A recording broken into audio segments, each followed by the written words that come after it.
Hey guys, tonight we're slipping inside the stone walls of a medieval castle nursery where winter doesn't knock, it simply walks through the walls.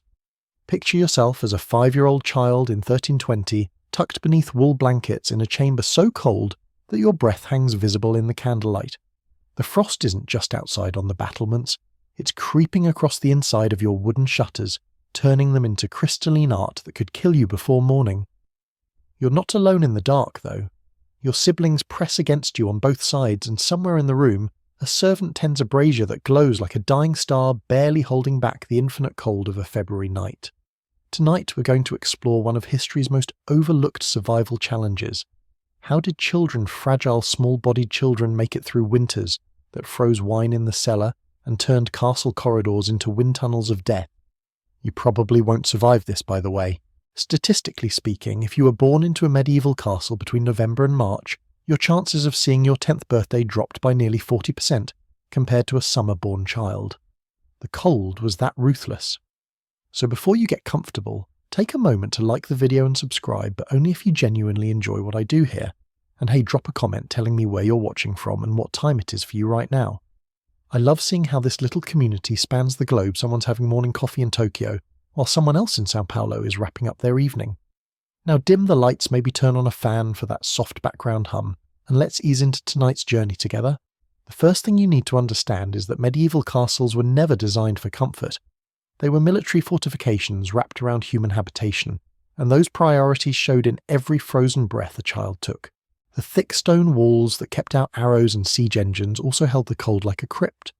Stone is an excellent insulator in theory, but these walls, often 3 to 10 feet thick, stayed cold for months once winter set in. They absorbed the chill of October and didn't release it until May. Your nursery sits on the 2nd or 3rd floor of the keep, positioned there deliberately. Ground floors flooded attracted rats and provided easy access for anyone or anything that might breach the outer walls. But height came with a cost. Heat rises, yes, but in a medieval castle, there often wasn't enough heat in the entire structure to make that principle matter. The great hearth in the hall below might roar with logs the size of men, but by the time any warmth climbed the spiral stone staircase to reach you, it had dissipated into the vast cold stomach of the building. The window in your chamber has no glass. Glass is breathtakingly expensive, reserved for churches and the private chambers of kings. Instead, you have wooden shutters, and on nights when the wind screams across the countryside like a living thing, those shutters rattle in their frames. Your father's chamberlain stuffed the gaps with wadded cloth months ago, but the wind finds every imperfection, every knot hole, every crack where the wood has dried and shrunk. Some nights, the draft is strong enough to make the candle flames dance horizontally. You share this room with your 2 brothers and your baby sister. In wealthier households, children might have had separate rooms, but even then they often chose to sleep together once the fires burned low. This wasn't sentiment, this was survival strategy, though the adults rarely spoke of it in such stark terms. Your parents understood in the quiet way that medieval people understood many brutal truths, that a child sleeping alone in winter was a child gambling with death. The ceiling above you is wooden, at least not the stone vaulting of the chambers below. This is actually a mercy. Wood doesn't conduct cold the way stone does, and the space between your ceiling and the floor of the room above creates a small buffer of trapped air. It's not much, but on a night when the temperature outside has dropped below freezing, not much can mean the difference between shallow sleep and never waking. Historians still argue whether medieval people truly understood thermodynamics or simply operated on generations of accumulated trial-and-error wisdom. The answer probably lies somewhere between the two. Your mother couldn't explain heat transfer in scientific terms, but she absolutely knew that piling stones around the base of your bed created a barrier against the floor's relentless cold. She knew that hanging an extra tapestry on the north wall, the wall that faced into the wind, made the room measurably warmer. She knew these things the way you know that touching fire hurts through direct, repeated, undeniable experience. Tonight, as you settle into your portion of the bed, you're participating in a survival ritual refined over centuries. Every layer of fabric, every sleeping position, every carefully timed breath has been calibrated by your family's collective memory of winters past. Some of those memories include children who didn't wake up, empty spaces at the breakfast table, small bodies carried out before dawn, stiff and blue. But here's the thing that modern people struggle to grasp: this wasn't exceptional. This was simply life. You don't live in terror of the cold any more than we live in daily terror of car accidents despite the statistics. It's simply the landscape of existence, the terrain you navigate with whatever tools and knowledge your culture has given you. And your culture has given you quite a few, some of them surprisingly sophisticated, others desperately simple, all of them forged in the crucible of necessity. The castle around you breathes with its own rhythms. Below in the great hall, your father's retainers are settling in for the night, their bodies clustered near the central hearth. In the kitchen, the baker's apprentices sleep near the bread ovens, the warmest spot in the entire complex. In the stable, horses generate their own warmth, and the grooms sleep in the hayloft above them, wrapped in the sweet smell of animals and fodder. Everyone has found their thermal niche, their negotiated peace with winter. You, though you're 5 years old and your nobility, which means you sleep in this chamber with its tapestries and its single brazier and its shuttered window. Your status is both blessing and curse. You have better blankets than the stable boys, yes. You have wool instead of straw. You have a door that closes instead of a curtain. But you also sleep in a stone tower instead of near the kitchen fires. You occupy the defensive heart of the castle, the cold heart, the place built to withstand siege and assault, and everything except the patient creeping invasion of winter itself. The geography of warmth inside a medieval castle wasn't random. It was a complex map that every resident learned to read, and where you positioned a child for sleep was a calculation that involved architecture, wind patterns, and the brutal physics of heat loss. Let's start with the most fundamental rule. Proximity to the kitchen meant survival. The kitchen wasn't just where food got prepared, it was the castle's furnace, its beating thermal heart. Those massive cooking hearths burned continuously from before dawn, until well after the evening meal, and unlike the decorative fires in noble chambers that might be allowed to die overnight, kitchen fires stayed alive. Someone always tended them. Bread needed to rise, water needed to be kept from freezing, and those perpetual flames radiated heat in every direction, warming the stone floor, the walls, the very air itself. Servants' children, the lucky ones, bedded down in alcoves off the kitchen or in the narrow rooms directly above it. Yes, they slept on straw instead of feather mattresses. Yes, they had rougher blankets, but they were warm, genuinely warm, in a way that noble children shivering 3 floors up could only dream of. Medieval society had many injustices, but the thermal hierarchy of the castle sometimes inverted social hierarchy in the most ironic way possible. The scullery maid's infant sleeping in a basket next to the banked coals of the baking oven had better survival odds than the lord's newborn son in his carved wooden cradle upstairs. Now, if you were nobility, your sleeping position got negotiated differently. The ladies' chamber, usually occupied by the lord's wife and their youngest children, was typically positioned on an inner wall, one that didn't face the exterior. This wasn't sentiment, this was engineering. Outer walls, those magnificent thick barriers against attack, also served as perfect conduits for cold. They soaked up winter like a sponge absorbs water. An inner wall, by contrast, had rooms on both sides of it, and even if those other rooms were cold, they were never as cold as the shrieking void of a January night outside the castle. Historians still argue whether medieval builders consciously designed with thermal comfort in mind, or whether comfortable placements emerged accidentally from defensive requirements. But the archaeological evidence is pretty clear. Family chambers clustered toward the centre of keeps, while storage guardrooms and other less temperature-sensitive functions occupied the periphery. Someone understood something, even if they couldn't have drawn you a heat map. Floor height mattered desperately. Ground floors were damp moisture seeped up from the earth condensation formed on the cold stone, and that wetness created a special kind of cold that settled into bones and lungs. Respiratory infections thrived down there.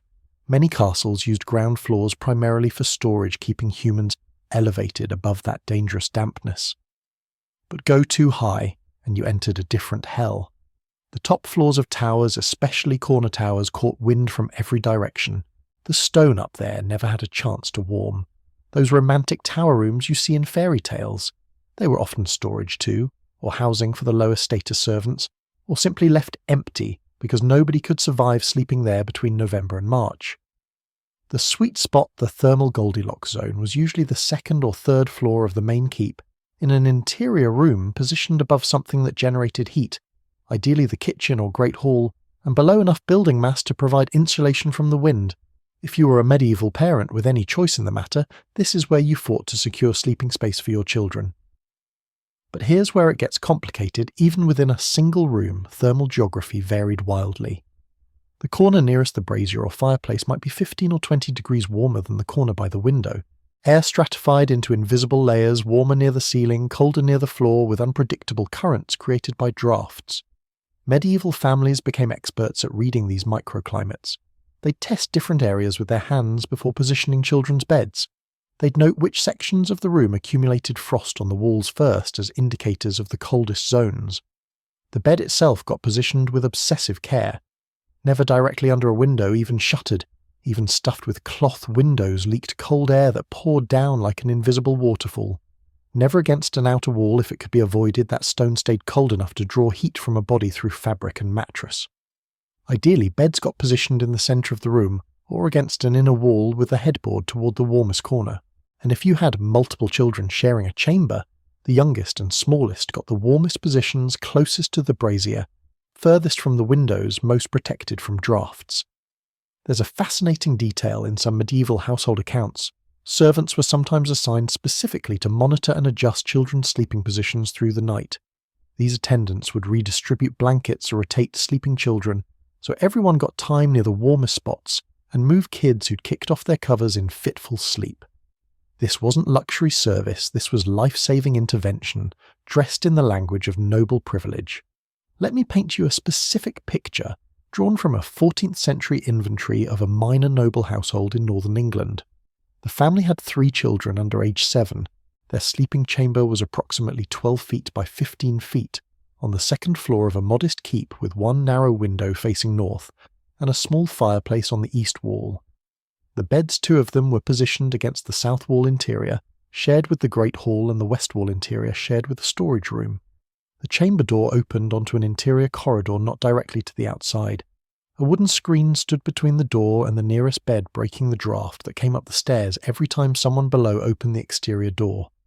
That family lost 1 child to winter illness before age 3, and 2 survived to adulthood. For their time and economic status, that was actually a decent survival rate. And while we can't credit it all to sleeping chamber geography, the careful attention to thermal positioning certainly didn't hurt. You also have to remember that room is almost an anachronistic concept for many medieval sleeping arrangements. Spaces flowed into each other. Curtains and screens divided areas more than walls did. Many children slept in alcoves in curtained sections of larger rooms in lofts above storage areas. The question wasn't always which room, but rather which section of which multi-use space, and the thermal properties of these divided areas could vary enormously based on factors like curtain thickness, the presence of tapestries, and whether the space had a ceiling or open to the rafters above. Here's the detail that really drives it home. Medieval people had a concept they called the death corner in sleeping chambers, usually the corner diagonally opposite the fireplace, especially if it was also near a window. People avoided putting anyone vulnerable there, children, elderly, sick. That corner had a reputation, and the reputation was earned through experience. We don't have thermometers from that era, but we have surviving letters and household records that mention these spatial hierarchies of survival. And one more thing, before we move on, seasonal migration within the castle was real. Summer sleeping arrangements were completely different from winter ones. In warm months, families might spread out seeking cooler spots using those tower rooms with better airflow. But come October, everyone contracted inward, abandoning the periphery, clustering toward the heat sources like moths to candle flames. The castle breathed in and out with the seasons, and children learned this rhythm early: where you sleep in July will kill you in January. Layering wool and linen onto a medieval child wasn't just about piling on fabric until they looked like a tiny walking textile factory. It was a sophisticated system rooted in centuries of observation about how bodies lose heat and how different materials trap it. Start with the skin layer, the foundation of everything. Medieval children wore linen undergarments, a simple long shirt basically that went from neck to knees. Now you might wonder why linen, which is actually a relatively cool fabric, would be the choice for freezing nights. Here's the genius: linen absorbs moisture. When you sleep, your body sweats even in cold environments, especially under heavy blankets. That moisture, if trapped against skin, conducts heat away from your body at a catastrophic rate. Wet cold is exponentially more dangerous than dry cold. The linen shirt wickered that moisture away from the skin and held it in the fabric, keeping the child's actual body surface dry. Over the linen came wool, always wool. Wool has properties that medieval people understood empirically, even if they couldn't explain the science it insulates. Even when damp, it traps air in its fibres, and it's remarkably good at regulating body temperature. A wool tunic or gown, often with long sleeves, went over the linen shift. For very young children, toddlers and infants, this might be the outermost layer of clothing they wore to bed. For older children, especially in the depths of winter, more layers followed. Wealthier families added a second wool layer, a heavier overtunic or a small cloak. And here's where you start to see the intersection of medicine and clothing. Medieval physicians, operating under the humoral theory of medicine, believed that keeping the body's natural heat contained was crucial to health. They thought that this heat generated by the heart radiated outward and could be lost through the extremities and the top of the head. So children's nightclothes often included hoods or caps specifically designed to prevent heat loss from the skull. There's a surviving illustration from a French manuscript circa 1340 showing noble children preparing for bed, and every single child is wearing a close-fitting cap tied under the chin. This wasn't fashion, this was medical intervention prescribed by physicians and enforced by worried mothers who'd seen too many children develop deadly fevers after sleeping with uncovered heads in cold chambers.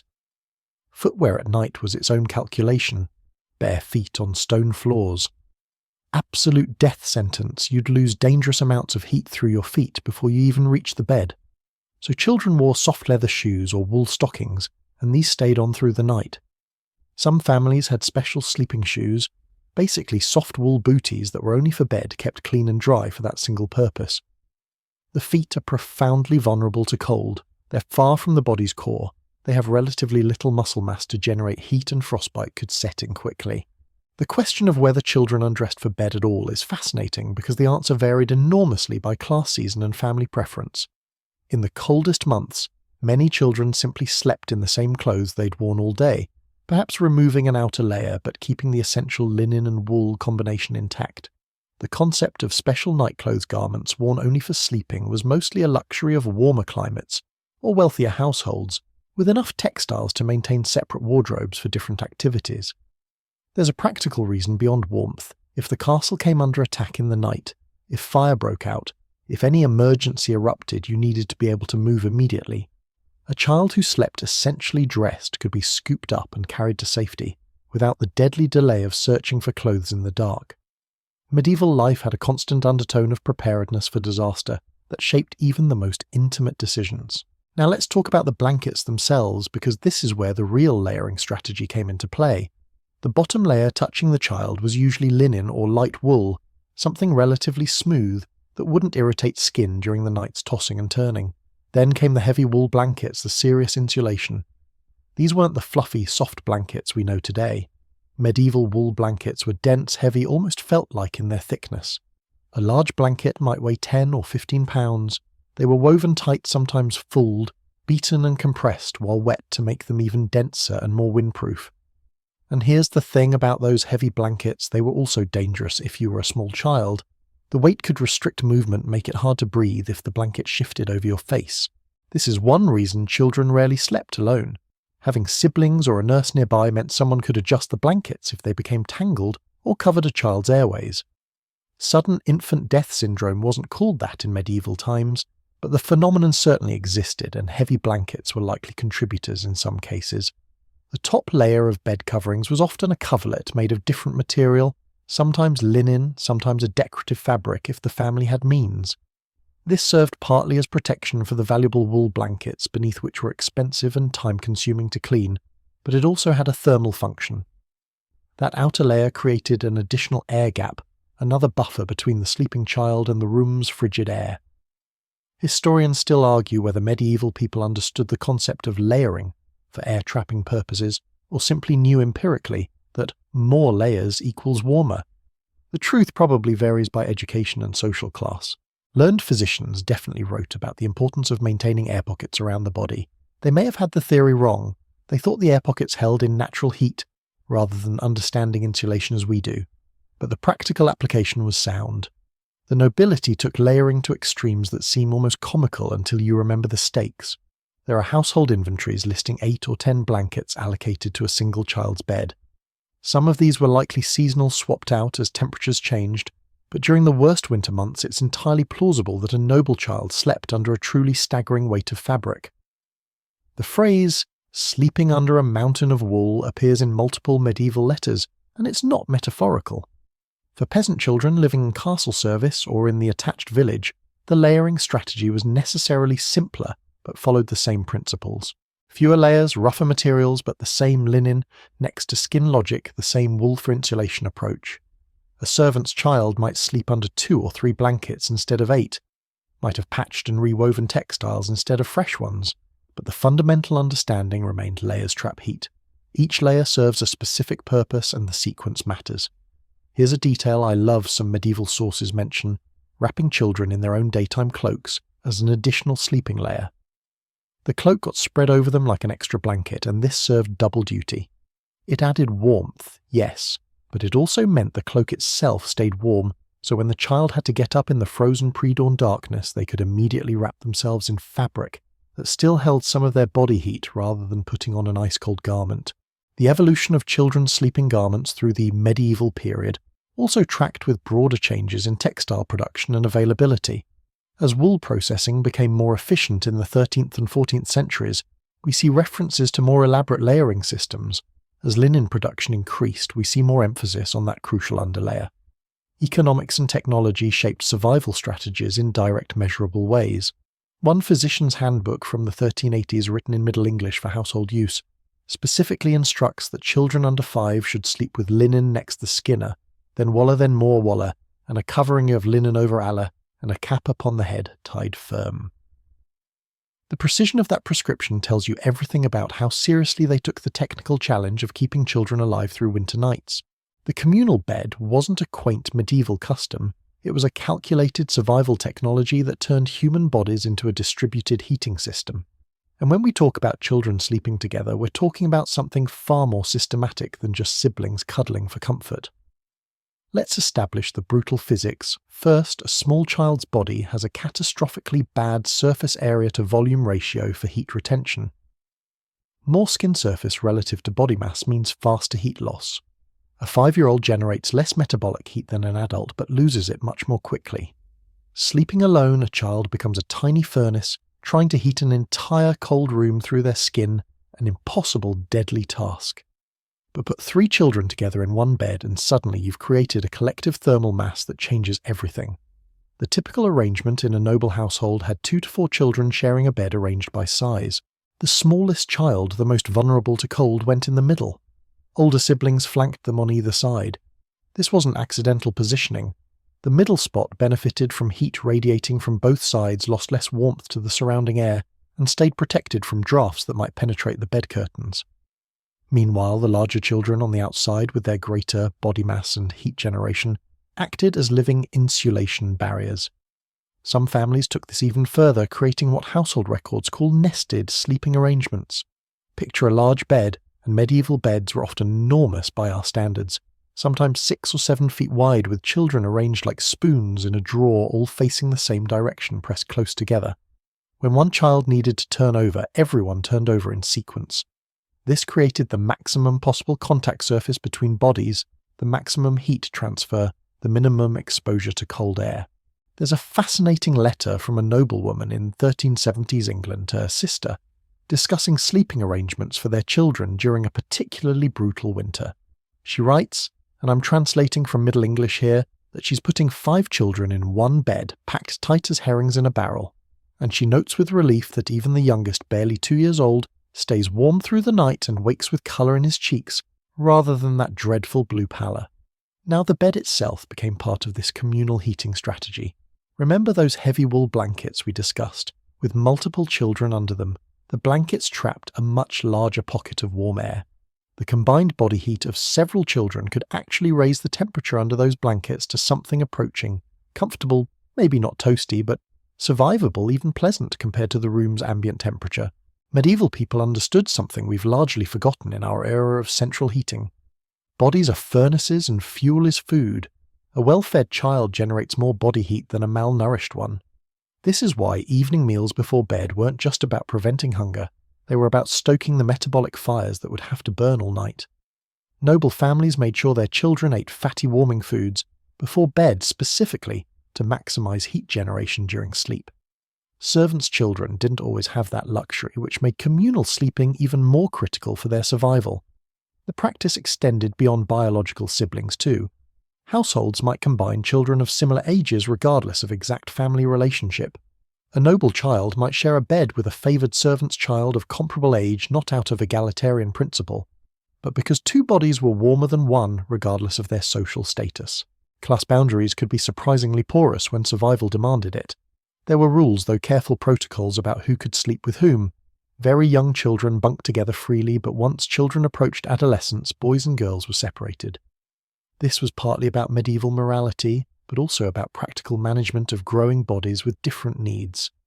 Teenage boys with their higher muscle mass and metabolic rates generated significantly more heat than younger children, and might actually make a shared bed too warm a problem that sounds absurd until you remember that overheating under heavy blankets could lead to dangerous sweating, which brought us right back to the wet-cold problem. Infants presented a special challenge in the communal sleeping equation. The practice of putting babies in the same bed with older children was common but controversial even in medieval times. Church authorities periodically condemned it, not because they understood SIDS, but because they'd seen too many cases of infants, overlaid, accidentally smothered by sleeping siblings who rolled over onto them. Some families used wooden cradles positioned immediately next to the shared bed, close enough to benefit from the older children's radiated heat, but separated enough to prevent overlay deaths. Wet nurses and nursemaids often slept in the same bed as the infants and toddlers in their care. This was expected, even required in their employment terms. A nurse who let a baby sleep alone in winter was considered negligent, potentially criminally so, if the child died. The nurse's adult body heat was life-saving technology, and her wakefulness through the night allowed her to monitor the infant's breathing, adjust blankets, and ensure the baby didn't end up face down in the bedding. Historians still argue about the psychological impact of never sleeping alone. Did medieval children develop different attachment patterns, different senses of personal space, different comfort levels with physical closeness? Probably. Some scholars suggest that the modern anxiety around co-sleeping is culturally specific to post-industrial societies with reliable indoor heating. Medieval people would have found our practice of isolating children in separate beds, in separate rooms, to be bizarre and cruel, like deliberately putting a child in danger for no comprehensible reason. Here's something that rarely makes it into the sanitized versions of history. Children didn't always sleep quietly through the night. They kicked, they cried out from nightmares, they wet the bed, they fought over blanket territory. Managing a bed full of sleeping children was complex, messy, and sometimes frustrating, but the alternative was letting them freeze, so adults developed elaborate strategies for managing the chaos, particular sleeping orders that minimized conflict nighttime interventions. When disputes erupted, replacements of soiled bedding that had to happen even in the darkest, coldest hours. Some households maintained what we might call backup sleepers. Older children or young servants who could be rotated into the bed if one child was ill had been sent away or for some other reason left a gap in the sleeping arrangement. The thermal math of the bed required a certain number of bodies and families planned for contingencies. There's also evidence of seasonal variation in sleeping arrangements. In the deepest winter months, January through March in Northern Europe, families might combine beds that were separate the rest of the year. A household with 2 beds holding 3 children each might consolidate everyone into one bed during the worst cold, creating a mass of 6 or 7 young bodies generating collective warmth. Come spring, they'd separate again, returning to less crowded arrangements. The practice wasn't without real risks, though. Communicable diseases spread faster in communal beds. If one child caught a fever, everyone in the bed was exposed. Medieval families had to constantly balance the cold death risk against the disease transmission risk, making judgment calls that must have been agonizing. Sometimes they isolated a sick child despite the cold. Sometimes they didn't, gambling that shared warmth was the greater necessity. Let me give you one more image to carry forward a winter night in a minor castle around 2 in the morning. In a second-floor chamber, 4 children sleep in a large bed tangled together like puppies. The oldest is maybe 9, the youngest perhaps 3. Their collective breathing has created a pocket of humid, warm air under the heavy blankets. Frost glitters on the inside of the shutters. The brazier in the corner has burned down to embers, and those 4 small bodies pressed together in unconscious cooperation are winning their nightly battle against a winter that would kill any one of them alone. That's not sentiment. That's engineering. Nursing and infant survival in medieval winters was a knife-edge balance between nourishment and hypothermia, and the statistics tell a story more brutal than most people can imagine. Babies under 1-year-old died at rates approaching 50% in noble households during winter months, and likely much higher among the poor, though records for them are sparse. That wet nurse holding an infant to her breast wasn't just feeding a child, she was keeping that child alive, with her body heat breath by breath, hour by hour. Let's start with the fundamental problem: newborns can't regulate their own body temperature effectively. That ability develops gradually over the first months of life, but a 1-week-old infant is essentially poikilothermic. Their core temperature rises and falls with their environment, almost like a reptile's. Drop that baby into a chamber where the air temperature hovers around 40 degrees Fahrenheit, and you're watching a slow-motion death, unless someone intervenes constantly.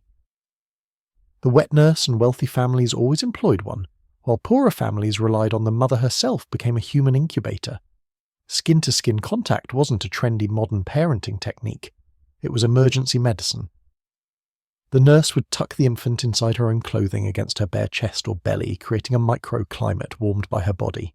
This practice, which medieval sources sometimes call warming the child at the breast, was prescribed by physicians and detailed in household management guides. There's a medical text from the early 14th century that specifies the technique precisely. The infant should be held against the nurse's left side near her heart, so the child can hear the heartbeat and feel the stronger pulse of warmth from that area. Whether medieval people understood that the heart pumps blood and generates heat, or simply observed empirically that the left chest was warmer, they'd arrived at the correct practice. Nighttime nursing presented unique dangers. The nurse needed to wake every few hours to feed the infant. Breast milk production depends on regular emptying, and babies need frequent feeding. But in a frigid chamber, removing a baby from the warm pocket, created by blankets and body heat, meant exposing them to potentially lethal cold. Some nurses kept the infant tucked inside their sleeping gown all night nursing, without fully removing them from the warmth.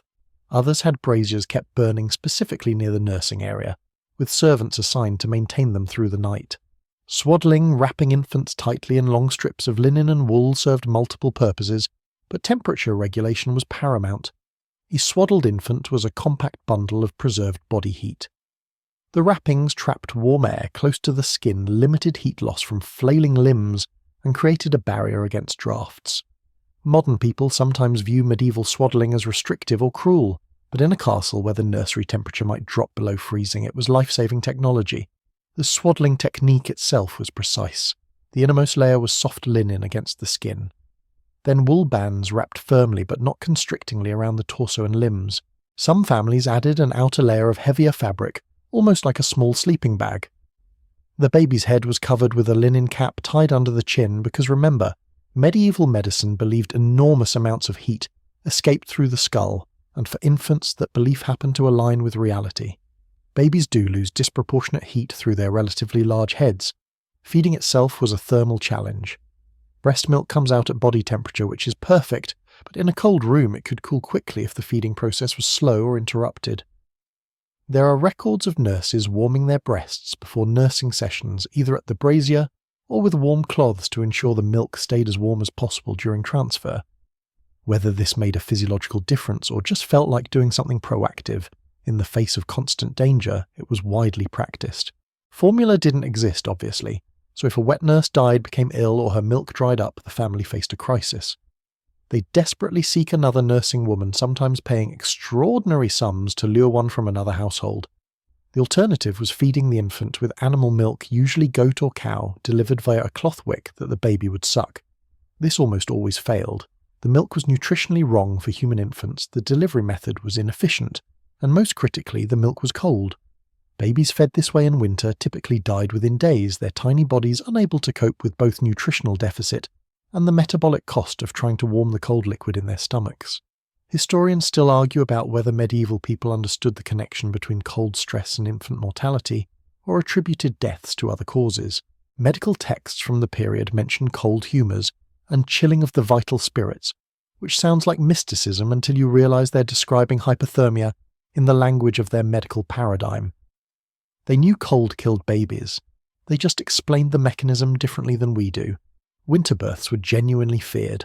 There's a remarkable letter from a noblewoman in late pregnancy in November, writing to her mother that she's frightened beyond measure because the baby is due in January and she's already lost 2 winter-born children in infancy. She asks her mother to send their most experienced nurse, the one who knows the warming arts, and to send extra wool for swaddling. The desperation in that letter is palpable across 7 centuries. Some families tried to time pregnancies to avoid winter births, though medieval understanding of conception timing was imperfect at best. Still, you can see patterns in noble birth records: slightly fewer births in December through February than statistics would predict if conception were random throughout the year. Whether this was intentional family planning or simply reflected that more winter-stressed infants died before being recorded in household documents, we can't always determine. The practice of churching, the ceremony welcoming a mother back to church after childbirth, typically happened 40 days after birth. But in winter, families often delayed it if the infant seemed weak or vulnerable. Taking a month-old baby outside in January, even bundled and carried carefully, was recognised as dangerous. Some priests would perform abbreviated ceremonies in the family's private chapel to avoid the exposure. Co-sleeping with infants was nearly universal, precisely because of temperature regulation. The wet nurse or mother slept with the baby against her body often, with special arrangements to prevent rolling over onto the child wooden frame's firm bolsters, careful positioning at the bed's edge. Yes, overlaid deaths happened and they were tragic. But the alternative, an infant sleeping alone in a winter chamber, was almost certainly fatal, so families accepted the lesser risk. Here's a detail that haunts me. Medieval people developed the ability to tell by touch whether a baby was sleeping cold or in genuine danger. Experienced nurses could feel a child's extremities, fingers, toes, nose, and judge whether the coldness was manageable or approaching the threshold where intervention was needed immediately. They'd wake babies who were getting too cold, stimulate them to cry and move, which generates heat, nurse them to get warm milk into their stomachs, rewrap them with fresh warmed cloths. This constant monitoring was exhausting, but it worked often enough to be worth doing. Infant mortality rates in medieval times are difficult to calculate precisely, but scholarly estimates suggest that 40 to 60% of children died before age 5, with the highest mortality in the first year and the highest risk period being winter months. Not all of those deaths were cold-related. Obviously, disease, malnutrition accidents all took their toll. But the cold was a constant background threat, a predator that never slept, never tired, and waited patiently for any lapse in vigilance. The emotional toll on parents and nurses must have been crushing. Imagine spending 12 or 14 hours a day for months on end maintaining vigilance over a baby's temperature, only to find them cold and still one morning despite everything. The grief mixed with guilt, mixed with exhaustion, and then having to do it again with the next infant because that's what survival required. Yet they did. They kept trying, kept refining their techniques, kept sharing knowledge about what worked and what didn't. And enough babies survived just enough to carry on the family lines, to grow into the children who would share those communal beds we talked about earlier, to eventually become the parents who would face the same desperate struggle. The fur trade in medieval Europe wasn't primarily about fashion, it was about creating portable thermal environments. And for children, the right pelts could mean the difference between waking up with all their fingers and toes or losing them to frostbite during a particularly brutal night. Rabbit fur was the working-class miracle.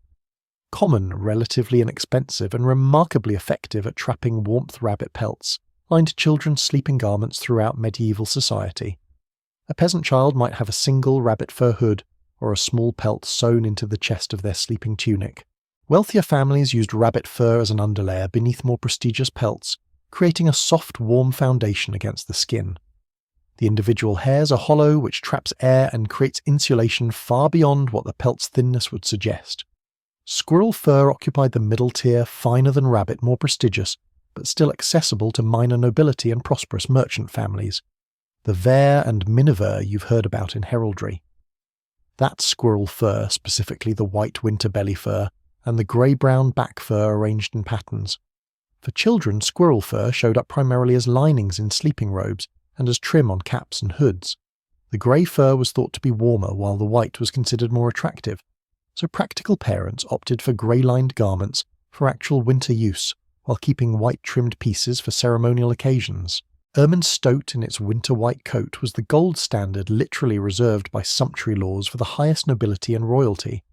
An ermine-lined sleeping robe for a child wasn't just warm, it was a statement of wealth, and status that could exceed the annual income of a skilled craftsman. But here's the thing, ermine genuinely is warmer than cheaper furs. The pelts are incredibly dense with more hairs per square inch than almost any other fur animal. When you're a child sleeping in a chamber where your breath freezes in the air, that density matters more than the social signalling. Medieval families hoarded furs like we might stockpile emergency supplies. Estate inventories obsessively list fur items, 3 rabbit-lined caps worn, 1 squirrel sleeping robe, child-sized good condition, 2 ermine pelts suitable for trim. These weren't luxury goods in the modern sense. They were survival equipment that happened to carry social meaning. A well-maintained fur garment could be passed down through generations with new linen linings sewn in as needed, but the precious pelts preserved and reused. There's a household account from a northern English castle in 1362 that details the annual fur procurement for the family's 4 children. They purchased 36 rabbit pelts, 12 squirrel skins, and this shows real wealth, 6 ermine pelts. The account specifies that the rabbits were for general lining and warming, the squirrels for better garments and sleeping robes, and the ermine for the lord's youngest son being weak in constitution. That last detail is revealing the sickly child got the warmest fur, a direct correlation between medical vulnerability and resource allocation. The fur wasn't just sewn into clothing randomly. Furrier specialists in pelt preparation and garment construction understood thermal mapping of the human body. Fur went heaviest at the extremities, hands, feet, head, where heat loss was greatest around the neck and chest to protect core temperature, and across the back where sleepers pressed against cold surfaces. A well-designed, fur-lined sleeping robe was essentially a wearable heating system engineered through centuries of trial and error. Children's fur garments were often made deliberately large so they could be worn for several years as the child grew. This wasn't just economic efficiency, it also meant the garment could accommodate multiple layers underneath as winter deepened. A 6-year-old might wear a fur-lined robe that would fit until age 9 or 10, and in the coldest months, extra wool could be stuffed inside the generous sizing. Maintenance of fur garments was serious business. Fur had to be kept dry. Wet fur loses most of its insulating properties, and can rot if not properly dried. Households had specific protocols if a child wet the bed common, and unavoidable, any fur garments had to be immediately removed and aired, preferably near a fire, but not so close as to singe. Servants spent hours beating fur garments to fluff the pelts and restore loft to the hairs. Moths were a constant enemy. Herbs like lavender and wormwood got tucked into storage chests with the precious furs during summer months. There's a fascinating medical dimension to fur usage that historians are still untangling. Medieval physicians believed different furs had different properties beyond mere warmth. Lamb's wool was thought to be particularly good for infants because it was gentle and moist in nature. Fox fur was sometimes avoided for children because it was considered hot and dry, potentially causing fevers. Whether these beliefs had any physiological basis or were pure medical theory disconnected from reality, they influence which furs got used for which children in health-conscious households. The ethics of medieval fur use strike modern sensibilities oddly, but context matters. These weren't factory-farmed animals. They were wild-caught, or in some cases semi-domesticated creatures that would have been eaten anyway. Rabbit was a common meat. The pelts were byproducts of food acquisition, and wasting them would have seemed absurd. Medieval people lived much closer to the reality of where clothing and food came from, and sentiment about animal suffering took different forms than modern animal rights movements.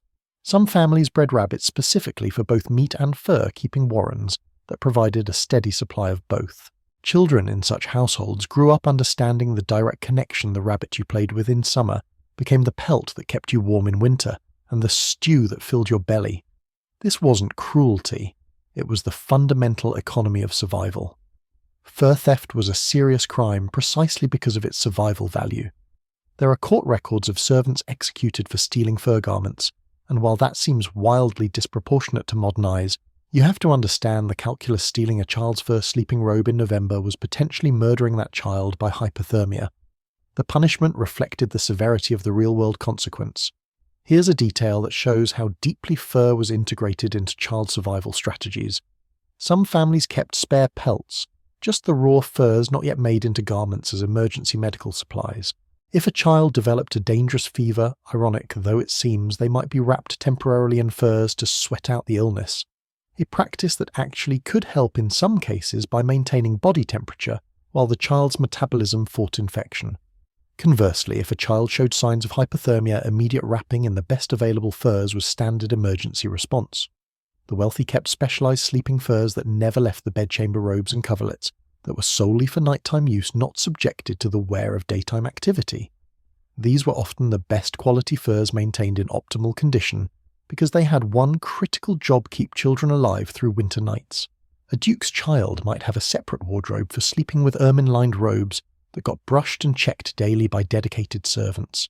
Historians still argue whether the medieval obsession with furs for children's winter survival was proportionate to the actual benefit, or whether cheaper alternatives like additional wool layers would have served nearly as well. The physics suggests furs really did provide superior insulation, especially in extreme cold, but there's also clearly a cultural dimension, where having the best furs for your children demonstrated both wealth and parental devotion in a society where displaying those things mattered. One more image.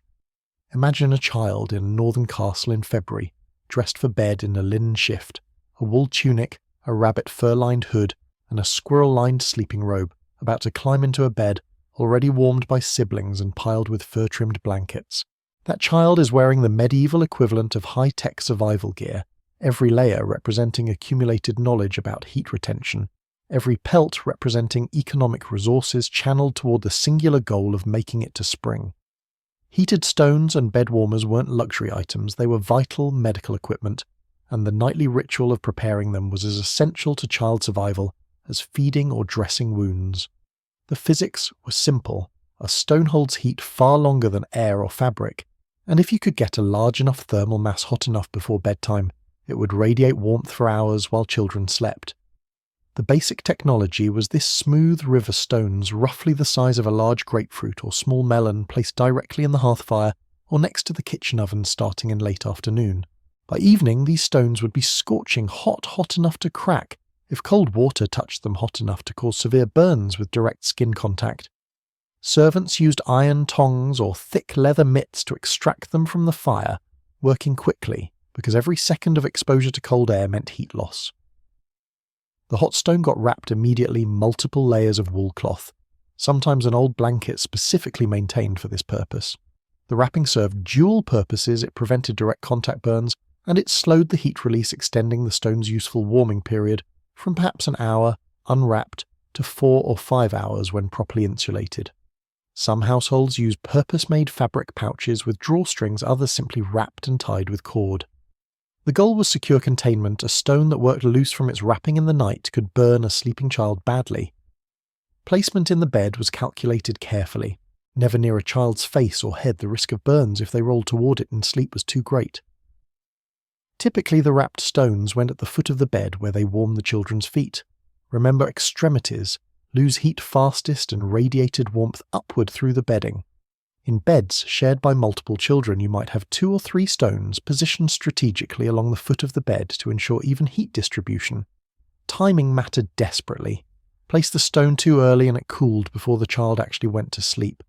Too late, and the child was already in bed, already losing body heat to the cold mattress and sheets. The ideal was about 30 to 45 minutes before bedtime, enough for the stone to pre-warm the bed, creating a pocket of warmth that the child would enter rather than spending the first hour of sleep trying to warm cold fabric with their body heat alone. Wealthier households had metal bed warmers, long-handled brass pans with perforated lids that held hot coals or stones. A servant would slide this device between the sheets, moving it up and down the bed to distribute warmth evenly. This was more effective than static stones because it warmed a larger area, but it also required dedicated labour. Someone had to stand there for 10 or 15 minutes, working the warming pan, which meant servant hours that poorer households couldn't spare. There's a household manual from the late 14th century that gives explicit instructions for bed warming as part of a child's nighttime preparation. It specifies that the stones should be as hot as can be borne when touched through thick cloth, that they should be placed low in the bed where the feet will rest, and that they should be checked after the child is asleep to ensure they haven't shifted position dangerously. The level of detail suggests this was both common practice and recognised as requiring careful attention to prevent accidents. The stone warming system had limitations though. First stones cool. By the darkest part of the night, often the coldest hours between 3 and 5 in the morning, the stones would be barely warmer than room temperature, offering no meaningful heat. Second, if the stone cracked or broke, which happened with repeated heating cycles, sharp edges could tear through the wrapping. Households regularly inspected their warming stones and discarded any that showed fractures. Some families used alternatives to stones, bricks wrapped in cloth ceramic vessels filled with hot water rare because heating that much water was resource intensive, or metal containers designed specifically for bed warming. Each had advantages and drawbacks. Bricks were more uniform in shape and easier to wrap securely, but they didn't hold heat quite as long as dense river stones. Hot water vessels, when available, provided the longest heat retention but posed a scalding risk if they leaked. The wealthy occasionally used bed warmers filled with glowing charcoal, which generated heat continuously for hours. But charcoal produces carbon monoxide, and there are records of deaths from placing these warmers too close to sleeping children in poorly ventilated chambers. Physicians warned against enclosed charcoal warmers in small rooms, though the warnings weren't always heeded, especially during the most desperate cold snaps when parents made risky decisions to keep children warm. Historians still argue whether the amount of heat provided by a few wrapped stones truly made a physiological difference, or whether it was primarily psychological comfort that helped children settle into sleep. Recent experimental archaeology, researchers actually testing medieval warming techniques, suggest the thermal benefit was real but modest. A properly heated stone could raise the immediate bed temperature by several degrees for the first few hours of sleep, which might not sound impressive until you consider that a child's core temperature dropping just a few degrees is the difference between sleep and hypothermia. Here's a detail that shows the desperation behind these practices. There are records of families heating stones in the evening fire, then banking the hearth, and immediately reheating those same stones in the morning to take some residual warmth with them through the day. The stones became thermal batteries charged and discharged on a daily cycle, their heat carefully harvested and deployed where it was needed most. Accidents happened, of course. Court records and medical texts mention burn injuries from bed warmers, children who rolled onto unwrapped or inadequately wrapped stones, servants who dropped hot stones while transferring them from fire, to bed fabric wrappings that caught fire from stones that were too hot. Some burns were minor, some were disfiguring or fatal. But medieval people accepted these risks as worthwhile given the alternative of unwarmed beds in winter. The practice wasn't limited to nighttime. Sick children might have warming stones placed in their bed during daytime rest, the heat thought to help balance the humours and fight off illness. Whether this helped physiologically or simply kept the child comfortable, while their immune system did the real work, we can't always say, but the intention was medical as much as comfort-oriented. Servants assigned to bed-warming duty developed their own expertise and tricks. Some could judge a stone's temperature by sight, the colour of its surface when pulled from the fire, and knew exactly which stones could be wrapped immediately versus which needed a few minutes of air cooling first. This knowledge was passed down through household staff, mother to daughter, experienced servant to new hire, a practical curriculum in thermal management that never got written down in medical texts because it was considered basic domestic competence. The social dimension is worth noting in a household with multiple children who got fresh warming stones and who got second-use stones moved from one bed to another. After a few hours was a matter of status and perceived vulnerability. The youngest child, or the sickly one, got the hottest, freshest stones. Older children might make do with stones that had already warmed another bed first, and were merely warm rather than hot. This wasn't cruelty, it was triage allocating limited thermal resources to those who needed them most urgently. Some monasteries and charitable institutions that housed orphans developed systematic bed-warming protocols that treated all children equally. There are surviving schedules from monastic dormitories showing stone-warming rotations, ensuring each child received a heated bed on a regular cycle, even if not every night. This systematization of care, turning compassion into logistics, probably saved lives by preventing the ad hoc decision-making that might have left vulnerable children overlooked. One physician's text from the 1360s recommends wrapping warming stones in cloth, soaked in herbs lavender or chamomile, before placing them in children's beds. The heat would release the herbal scents, creating a calming aromatherapy effect alongside the warmth.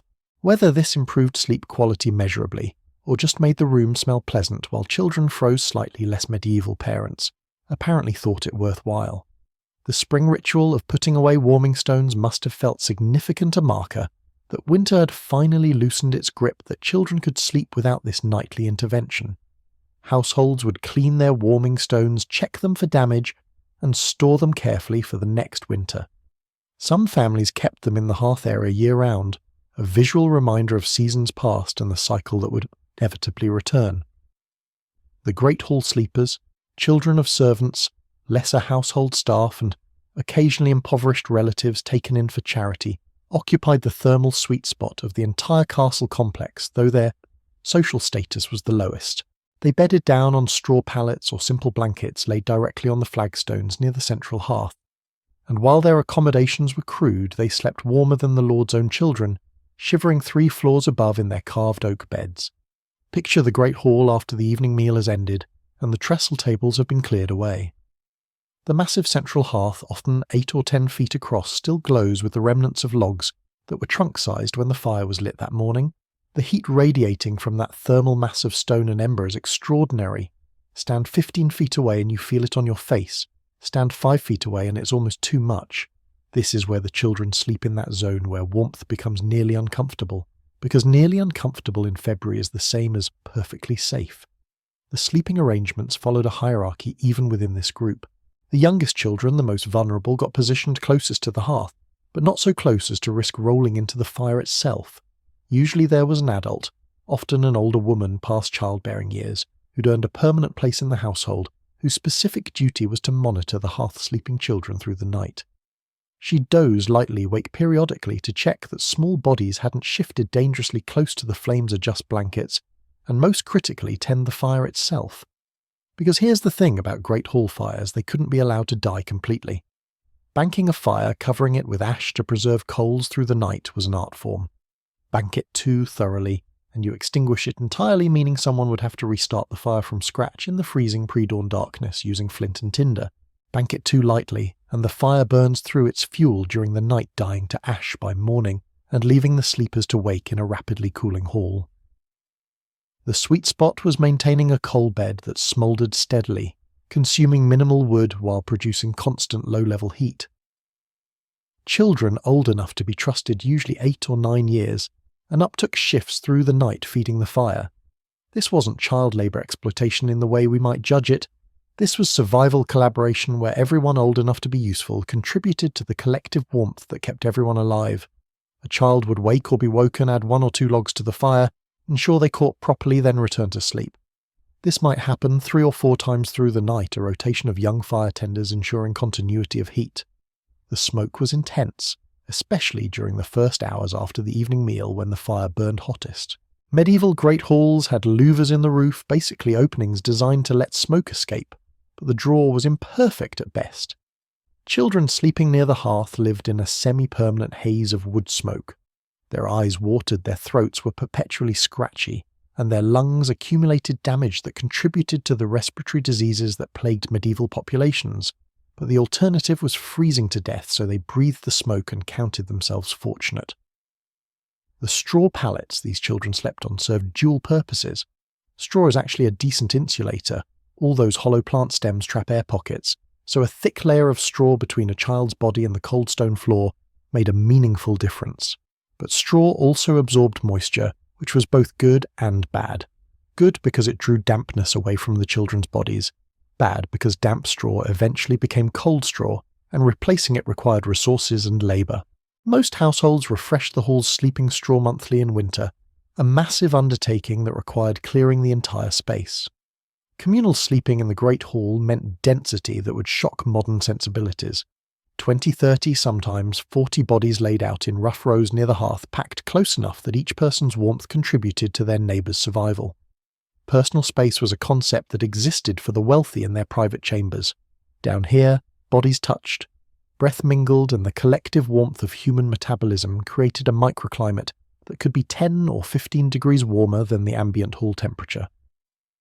There's a chronicler's account from a particularly brutal winter in the 1340s, describing a great hall where the children slept, piled 3 deep near the fire like cordwood, and even so those at the edges shivered while those in the centre sweated.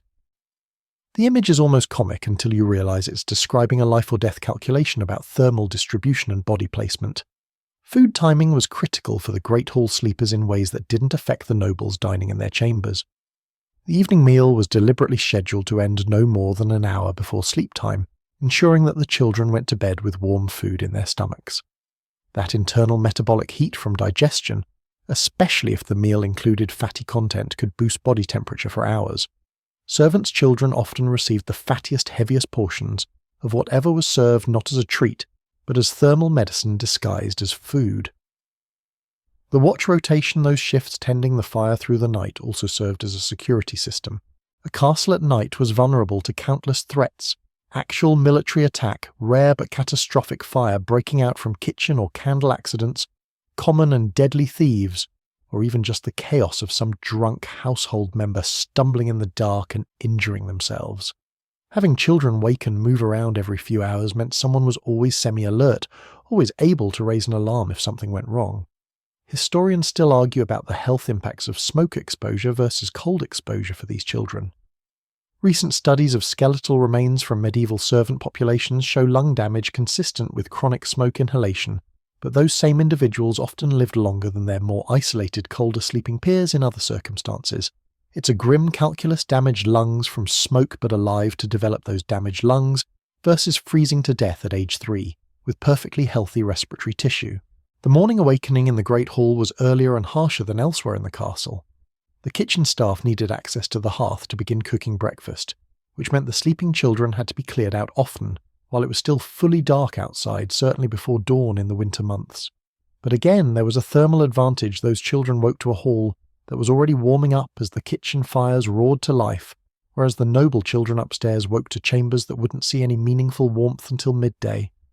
Seasonal migration of sleepers was constant.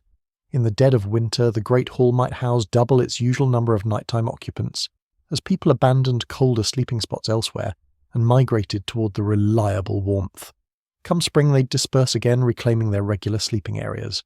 The Great Hall served as thermal refuge, and access to it, even sleeping on bare stones near the periphery of the warm zone, was a privilege that households granted or denied based on status and utility. Some children slept literally in shifts, the same floor space hosting different sleepers at different times. The kitchen workers' children might sleep from dusk until midnight, then be woken and moved to make room for the night watch guards coming off duty, who needed to sleep before their next shift. The same warm spot near the hearth might serve 3 different occupants in a 24-hour period. Efficiency of warmth maximizing the utility of limited thermal resources. There's a household regulation from a large noble estate circa 1380 that specifies exactly how close to the hearth different categories of people were allowed to sleep, creating a formal geography of warmth. Infants and toddlers within 6 feet. Children aged 3 to 7, 6 to 10 feet. Older children and lower servants 10 to 15 feet. Beyond 15 feet, you were on your own, sleeping in the relative cold of the hall's periphery. This codification of something so basic as sleeping near the fire tells you how contested and valuable that warmth was. The psychological dimension of being a Great Hall sleeper is hard to reconstruct, but hints survive in letters and chronicles. Some children apparently loved it: the communal warmth, the constant low-level activity, the sense of being at the heart of household life. Others found it terrifying: the smoke, the snoring and sounds of dozens of sleepers, the way the fire's shadows made the hall's high ceiling dance with demons. Both reactions were probably valid.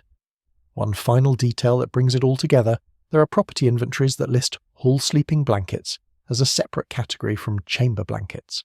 These were the rougher, more durable textiles that could withstand being laid on straw, and stone being shared by multiple bodies, being exposed to smoke and sparks.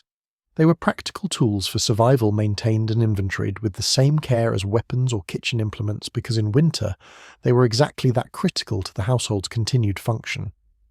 Winter birth timing wasn't openly discussed in polite medieval society. These were matters whispered between women, encoded in household planning, understood but rarely committed to parchment. Yet the evidence is undeniable. When you examine birth records from noble families, a suspicious deficit of births in December, January and February, compared to what random conception would predict. Medieval people couldn't control fertility with anything approaching modern reliability, but they tried because they'd seen what winter did to newborns. The math was brutal and everyone knew it.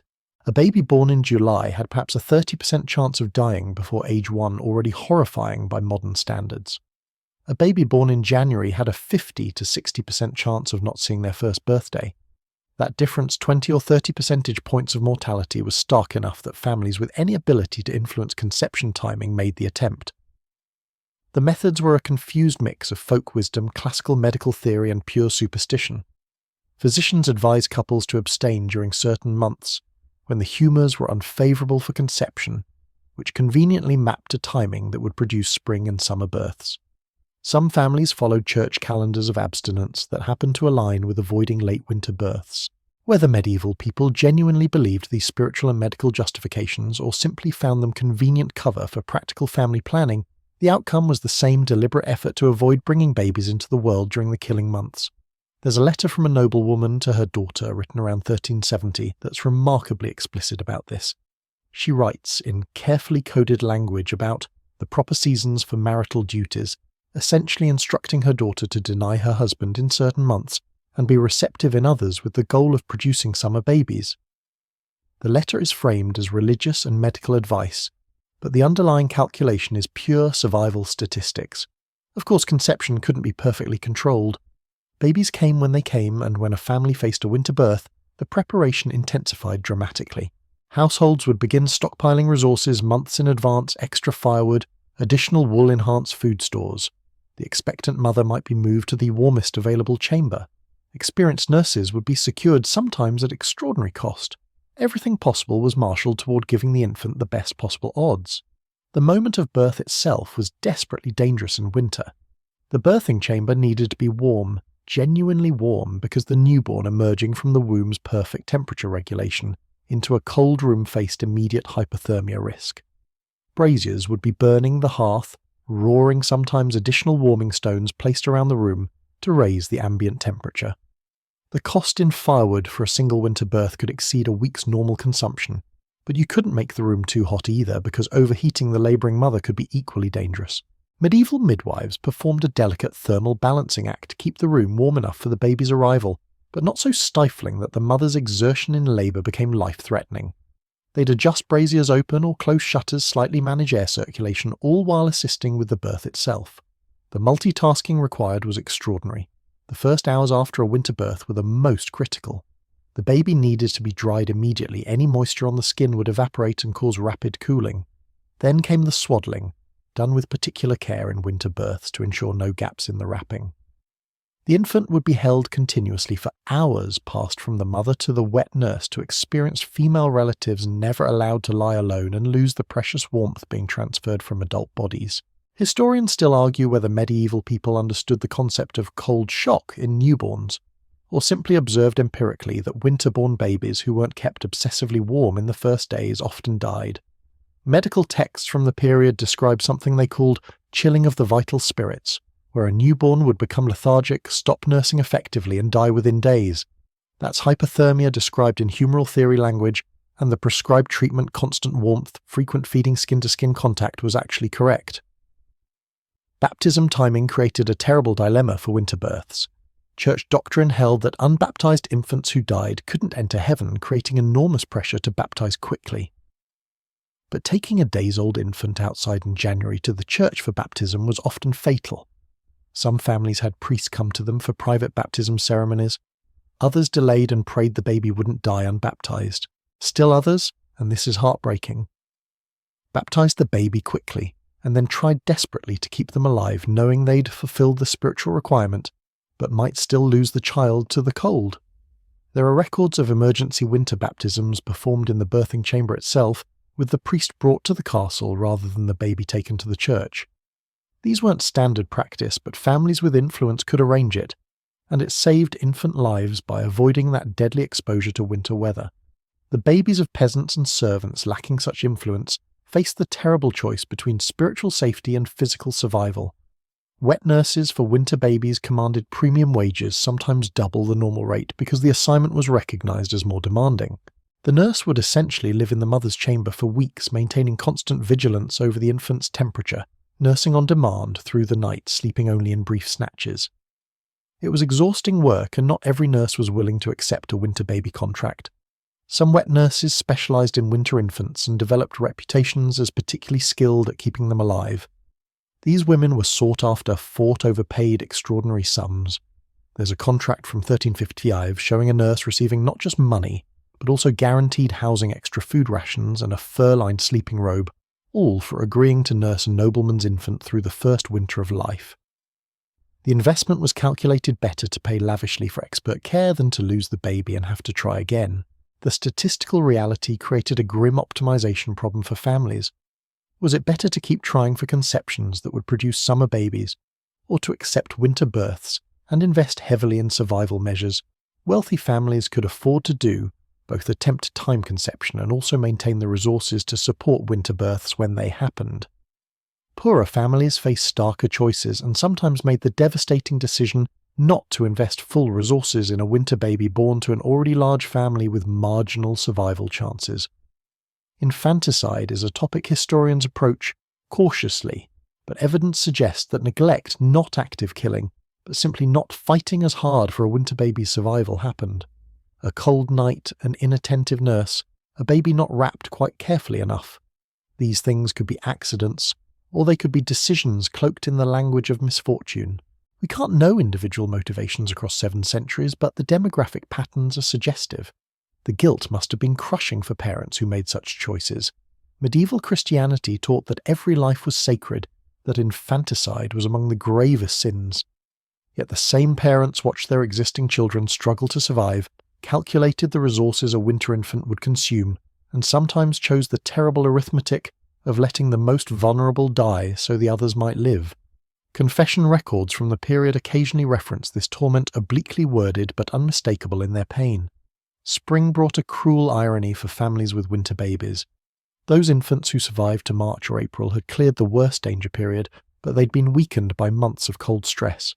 As temperatures moderated, infections spread more easily in the less frigid conditions, and babies with compromised systems from winter often died of spring illnesses.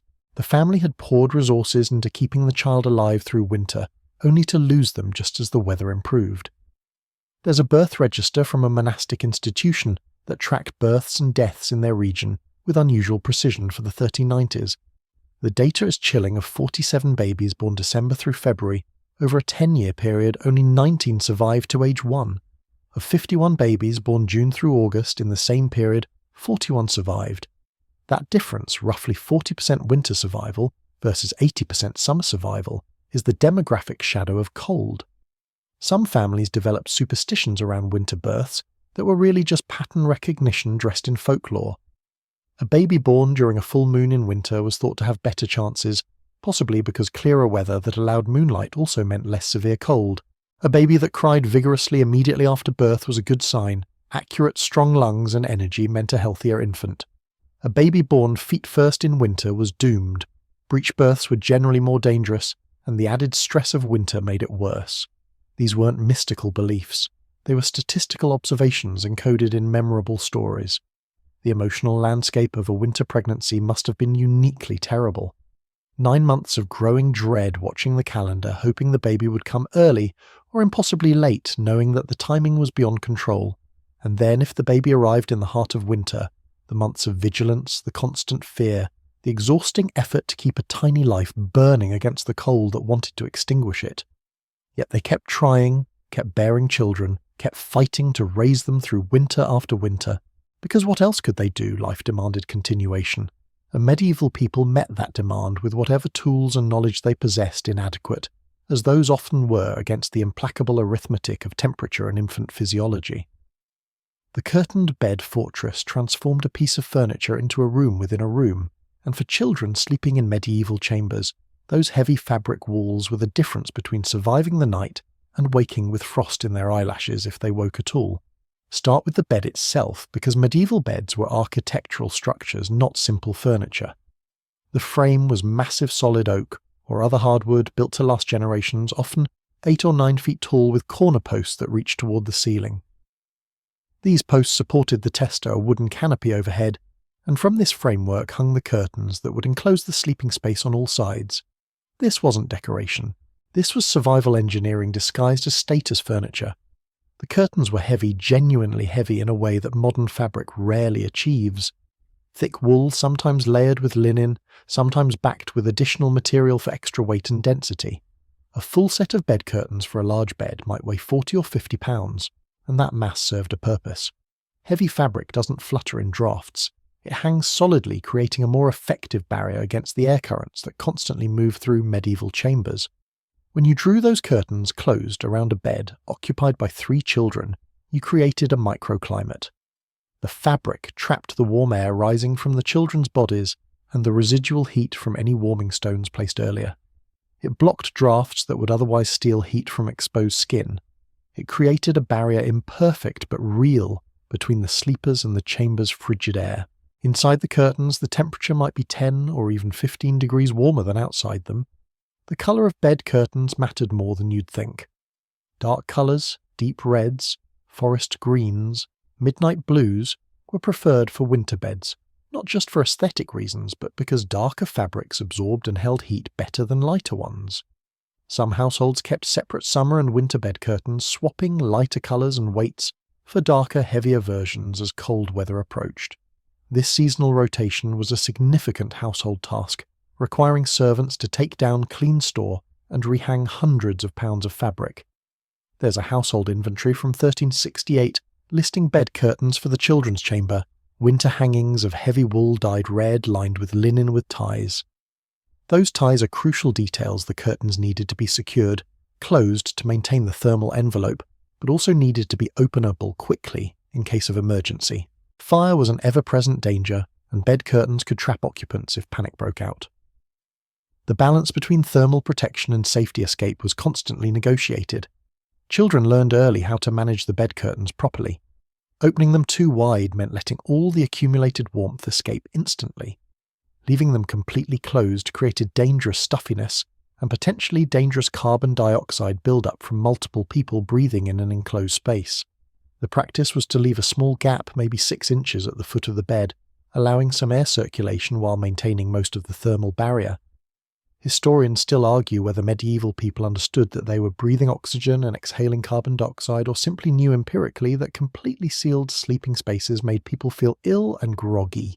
Either way, they'd figured out the practical solution: small openings for air exchange, strategic positioning, to allow circulation without creating drafts directly on sleepers. The curtains also provided psychological comfort that shouldn't be underestimated. Medieval nights were dark, genuinely, profoundly dark in ways modern people rarely experience. The chamber might have a single candle, or the dim glow from a brazier, but inside the bed, curtains' children were enclosed in near total darkness. For some children this was terrifying. For others it was comforting, a cosy darkness rather than a threatening void. Either way, the curtains created a defined, contained space that was theirs, a nest within the larger, less controllable chamber. Sound damping was another unintended benefit. The heavy fabric absorbed noise from the chamber and the castle beyond the winds howling. The night watch's footsteps on stone, the sounds of other household members. This probably helped children sleep more soundly and deeper. Sleep meant lower metabolic demand, which meant less heat loss. Every small advantage stacked with others to improve survival odds. The morning ritual of opening the bed curtains was often unpleasant. The inside of the curtains, the side facing the sleepers, might be damp from condensation, as the children's warm breath met the cold fabric. Sometimes in the worst cold, this dampness froze into a thin layer of ice crystals on the interior surface. Children would wake to find their bed's fabric walls shimmering with frost, beautiful and terrifying in equal measure. That condensation was both problem and indicator. The dampness meant the curtains were doing their job, trapping moisture rather than letting it collect on the children themselves. But wet fabric eventually became cold fabric, which is why bed curtains needed regular airing and drying. Servants would throw the curtains open during the day, letting whatever weak winter sun existed dry the accumulated moisture before evening closed them again. Some wealthy families had double-layered curtain systems, an inner layer of lighter fabric and an outer layer of heavy wool, creating an air gap between the two that enhanced insulation. This was sophisticated engineering, the medieval equivalent of double-pane windows, and it genuinely worked. The air gap, even a small one, provided additional thermal resistance. For families that couldn't afford full bed curtains, improvisational solutions emerged. Hanging old blankets or cloaks from ropes above the bed created a makeshift canopy and partial walls. These were less effective than proper curtains, but still better than nothing. Even a single blanket hung on the side of the bed facing the window, the direction cold drafts entered made a measurable difference. The maintenance of bed curtains was constant work. Moths loved wool, and a set of curtains damaged by moth larvae lost both thermal effectiveness and structural integrity. Households used herbs, lavender wormwood rue tucked into the folds of stored curtains. Some families had servants beat the curtains regularly to dislodge moth eggs, and larvae a practice that also helped maintain the fabric's loft and insulating properties. There's a wonderful detail in a servant's manual from the late 14th century about how to properly close bed curtains for children. It instructs the servant to draw the curtains with care, ensuring no gap remains at the posts where drafts might enter, and tie the curtains at the bottom where they meet the bed frame so the warmth be kept within. The level of specificity suggests this was taught, practiced, and considered essential knowledge for household staff. The curtains also served medical purposes beyond general cold protection. When a child was ill, feverish with respiratory infection or other ailments, the enclosed bed space could be made even warmer and more humid by placing a vessel of steaming water inside the curtain perimeter. This created a rudimentary steam tent that medieval physicians believed helped loosen cold humours in the lungs. Whether it actually helped is debatable, but the warm, moist air probably did provide some comfort for respiratory distress. Bed curtains were inherited like precious furniture passed down through generations. A well-made set could last decades with proper care, and household wills sometimes specifically bequeathed bed hangings to particular heirs. These weren't just expensive textiles, they were survival tools with proven track records. The red wool bed curtains that kept your grandfather warm through the winter of 1348 carried both sentimental value and practical credibility. Social status was displayed through bed curtain quality, but even this had survival implications. A nobleman's child with elaborately embroidered silk curtains lined with wool was warmer than a servant's child sleeping under plain wool curtains, which was warmer than a peasant child with no curtains at all. The social hierarchy mapped directly onto thermal protection, and everyone understood that this meant some children had better odds of surviving winter than others. The psychological space created by bed curtains this contained enclosed separate realm may have shaped medieval childhood psychology in ways we're only beginning to understand. Modern children often want bedroom doors closed for privacy. Medieval children wanted bed curtains closed for survival. The nightly ritual of enclosure, the morning ritual of emergence repeated thousands of times through childhood, created patterns of security and vulnerability tied to fabric walls rather than stone ones. One last image to carry with you, a winter evening, 3 children climbing into their bed. The servant carefully drawing the heavy red wool curtains closed around them, tying the bottom edges, checking for gaps. Inside, the children settle into their shared warmth, the curtain walls turning the bed into a dark, close cave that smells of wool and their own breath. Outside the curtains, the chamber grows colder as night deepens. Inside, for a few precious hours, they're safe in their fortress of fabric, their island of warmth in a sea of killing cold. Clothing never removed. This is one of those medieval realities that modern people struggle to accept, but the evidence is overwhelming. Children in winter didn't undress for bed the way we do. They didn't put on special night clothes. They essentially slept in the same garments they'd worn all day, and this wasn't neglect or primitive ignorance. It was calculated thermal strategy combined with practical necessity. Let's start with the basic garment that never came off the linen undershift. This long shirt worn directly against the skin from neck to knees or ankles stayed on day and night, sometimes for weeks at a stretch. You might think this was unhygienic, and by modern standards it was, but medieval people had different calculations. Removing that shift in a freezing chamber meant exposing bare skin to air that could be well below freezing. The few minutes required to remove a dirty shift and put on a clean one could result in dangerous heat loss, especially for a small child whose body temperature could drop precipitously in moments. Instead, families changed the undershift during the day in the warmest part of the afternoon, ideally near the kitchen fire or in a room with a blazing hearth. The child would be stripped quickly, washed with warm water if available, though full bathing was rare in winter, and dressed in a fresh shift with minimal exposure time. Then the outer layers would go back on and the child was set for another week or more. But at night the shift stayed firmly in place. Over the shift came the wool tunic or gown, and this rarely came off either. Medieval wool, unwashed wool, still containing the natural lanolin, was somewhat self-cleaning and resistant to odour in ways modern processed wool isn't.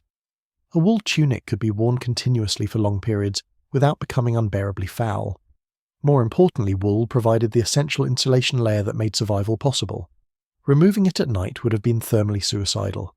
So a typical child went to bed wearing linen shift wool tunic or gown, wool stockings, soft shoes or foot wrappings, and a cap or hood. That's essentially a full outfit. The only items that might come off were outer cloaks or very heavy overgowns, and even these were often kept on in the coldest months.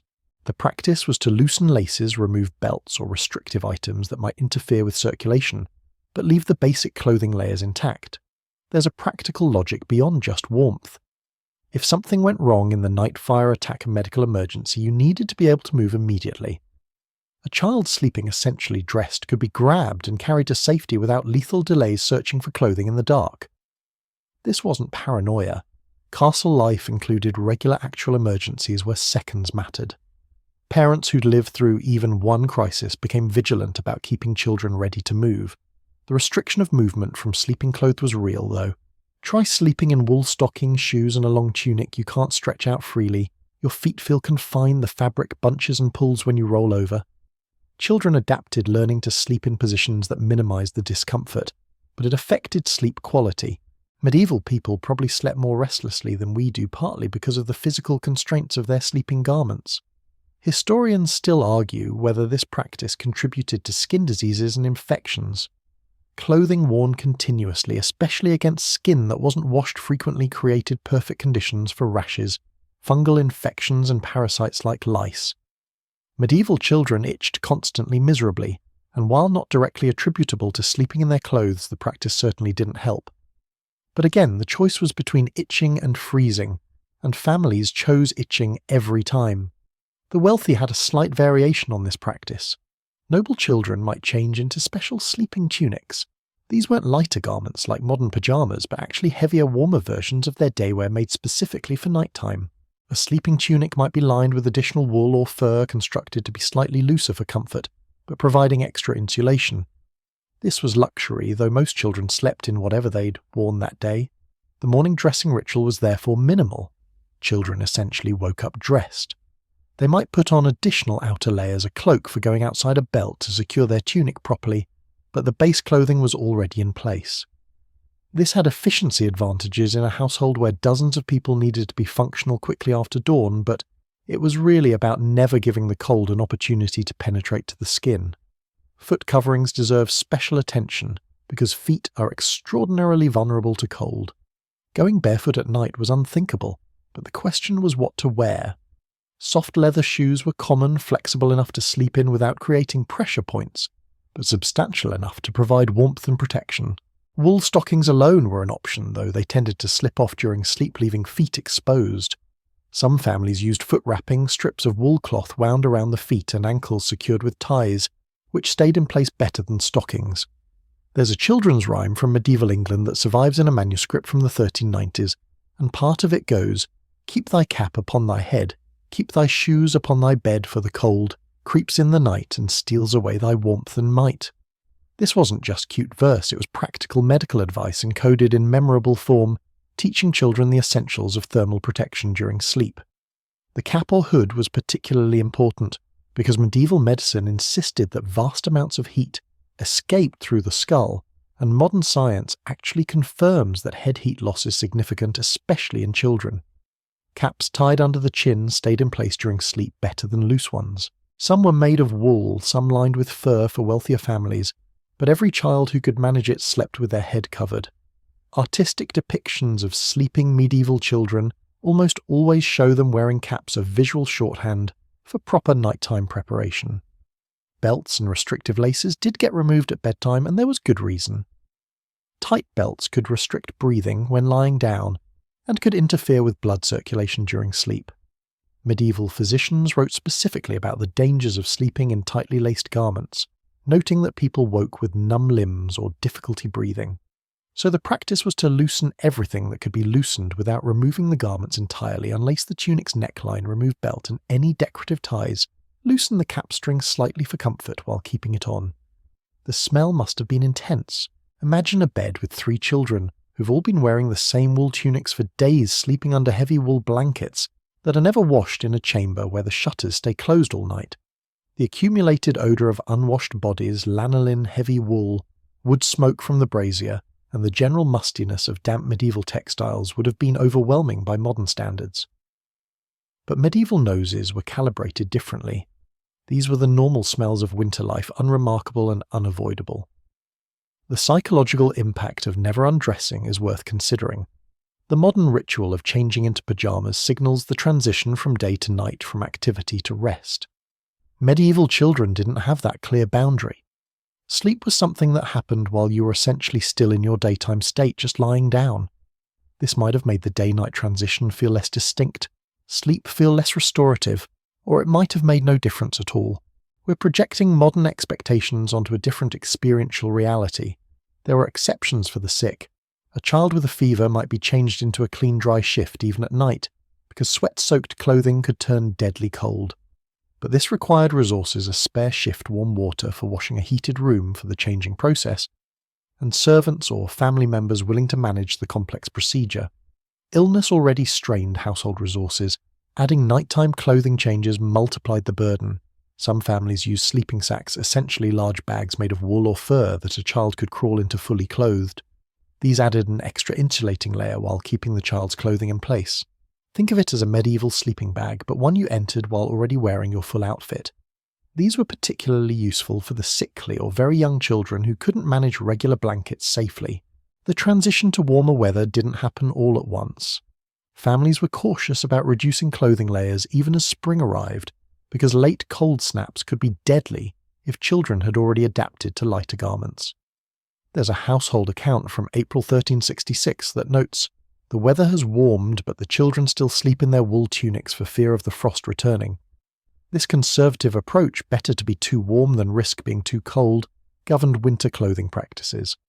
Religious authorities occasionally condemned the practice of sleeping in daytime clothes, usually from a modesty perspective rather than a hygiene one. Some church writers suggested it was improper not to have distinct sleeping attire, but these were mostly theoretical objections from people who lived in heated monastery dormitories or wrote from warmer climates. Practical families in cold regions ignored such advice because following it would have killed their children. One final detail brings it all into focus. There are wills from medieval nobles that bequeath "my son's sleeping cap of rabbit fur" or "my daughter's winter sleeping tunic lined with squirrel." These weren't casual possessions being distributed. These were essential survival tools, important enough to be specifically mentioned in legal documents transferring wealth and property. The sleeping cap was valuable enough to inherit, and that tells you everything about how seriously medieval people took the question of what children wore to bed. The dog and cat protocol wasn't a charming medieval quirk. It was deliberate deployment of living heat sources, with body temperatures several degrees higher than humans, and households managed their animals with the same strategic precision they applied to warming stones and bed curtains. Dogs first, because they were the primary furry bed warmers throughout medieval society. A dog's normal body temperature runs about 101 to 102, 5 degrees Fahrenheit compared to the human 98.E. That 3 or 4 degree difference means a dog radiates noticeably more heat than a person of equivalent size. Place a medium-sized dog in bed with a child, and you've added a living, breathing furnace that maintains its temperature automatically all night long, requires no servant to tend it, and costs nothing beyond the food the dog would eat anyway. Not just any dog worked for this purpose, though. Size mattered too small, and the dog didn't generate enough heat to make a meaningful difference. Too large, and you got into problems with the dog taking up too much bed space, or potentially injuring a child by rolling onto them during sleep. The ideal bed-warming dog was medium-sized, maybe 20 to 40 pounds, with a thick coat for additional insulation benefits. Breeds that we might recognise as spaniels, terriers, or shepherd-type dogs were common choices. Temperament was equally critical. A nervous dog that startled awake and bit a sleeping child was obviously unacceptable. A dog that wouldn't stay put in the bed that jumped down during the night to investigate sounds or chase rats defeated the purpose. Households selected and trained specific dogs for bed duty, choosing the calmest, most reliable animals, and conditioning them from puppyhood to sleep with children. This was serious training, not casual pet keeping. There's a household manual from the 1350s that gives explicit instructions for training bed dogs. The dog should be gentle of nature, accustomed to children's movements in sleep, willing to lie still through the night, and of good health without fleas or mange that might trouble the child. That last point is interesting. Medieval people absolutely understood that parasites transferred between dogs and humans, and they tried to manage it through regular grooming and inspection of bed dogs. The positioning of dogs in the bed followed logic. The dog usually went at the foot of the bed near the children's feet, the extremities that lost heat fastest. The dog's body warmth radiated upward through the bedding and also warmed the children's feet directly if they tucked them against the animal. Some families positioned dogs along the side of the bed against the outer edge, where the children would be most exposed to the cold chamber air, using the dog as a living insulation barrier. Multiple dogs per bed was common in wealthy households. A large bed with 3 or 4 children might have 2 dogs assigned to it, ensuring adequate heat distribution. The dogs themselves seemed to accept this arrangement, readily pack animals. By nature, they treated the sleeping children as pack members to huddle with. The practice played into the dog's natural denning instincts. A warm pile of bodies was exactly what a dog would seek in the wild. Cats served a similar function, though with important differences. A cat's body temperature is slightly higher than a dog's, around 101 to 102.5 degrees as well, but cats are smaller, so their total heat output is less. However, cats had advantages. They were quieter, cleaner self-grooming, and their purring created a gentle vibration that many children found soothing. A cat curled against a child's chest or tucked into the curve of their neck provided targeted warmth to the torso and head. The challenge with cats was their independence. A dog trained for bed duty would stay put all night. A cat might wander off if it got too warm or heard interesting sounds. Families dealt with this by selecting the most sedentary, loyal cats, often older, lazier animals that were past their prime mousing years and happy to spend nights as living hot water bottles in exchange for regular feeding and shelter. There are account books from noble households that track the feeding of chamber cats and bed dogs as separate line items from other animals. These creatures had specific roles, received dedicated food allocations, and were maintained as essential household infrastructure. A chamber cat that died might be replaced immediately with the household paying premium prices for a suitable animal, because the alternative was children sleeping without that supplemental heat source. Historians still argue whether the health benefits of bed animals outweighed the hygiene costs. Dogs and cats carried parasites, fleas, mites, intestinal worms, and sleeping in close contact with them facilitated transmission to children. Medieval children had endemic parasite loads that modern paediatricians would find horrifying. But parasites, while unpleasant and sometimes debilitating, usually weren't immediately fatal. Freezing to death was. The calculation favoured accepting the parasites to gain the warmth. The emotional bonds that developed between children and their bed animals were real and often deep. A child who'd slept every night for years with the same dog or cat curled against them developed profound attachment. There are surviving letters from medieval children to absent parents, mentioning their bed dogs by name, expressing concern for the animal's welfare, requesting that the dog be cared for. These weren't just tools, they were companions whose presence provided emotional comfort alongside physical warmth. Some physicians recommended bed animals specifically for sickly children. The theory rooted in humoral medicine was that the animal's natural heat could help restore balance to a child suffering from cold humours. Whether this had any physiological benefit beyond the obvious warmth provision is debatable, but families followed the advice. A chronically ill child might be assigned the largest, warmest dog in the household, the one that generated the most heat. The practice extended to infants, though, with more caution. A cat was generally considered safer with a baby than a dog, less likely to accidentally smother or injure the infant. Wet nurses were sometimes instructed to keep a chamber cat in the nursery, specifically to provide supplemental warmth when the infant wasn't being held. The cat would sleep in the cradle during the hours when the baby was being nursed, warming the space, then be removed when the infant was placed back in the cradle, which retained some of the cat's body heat. There were disasters, of course.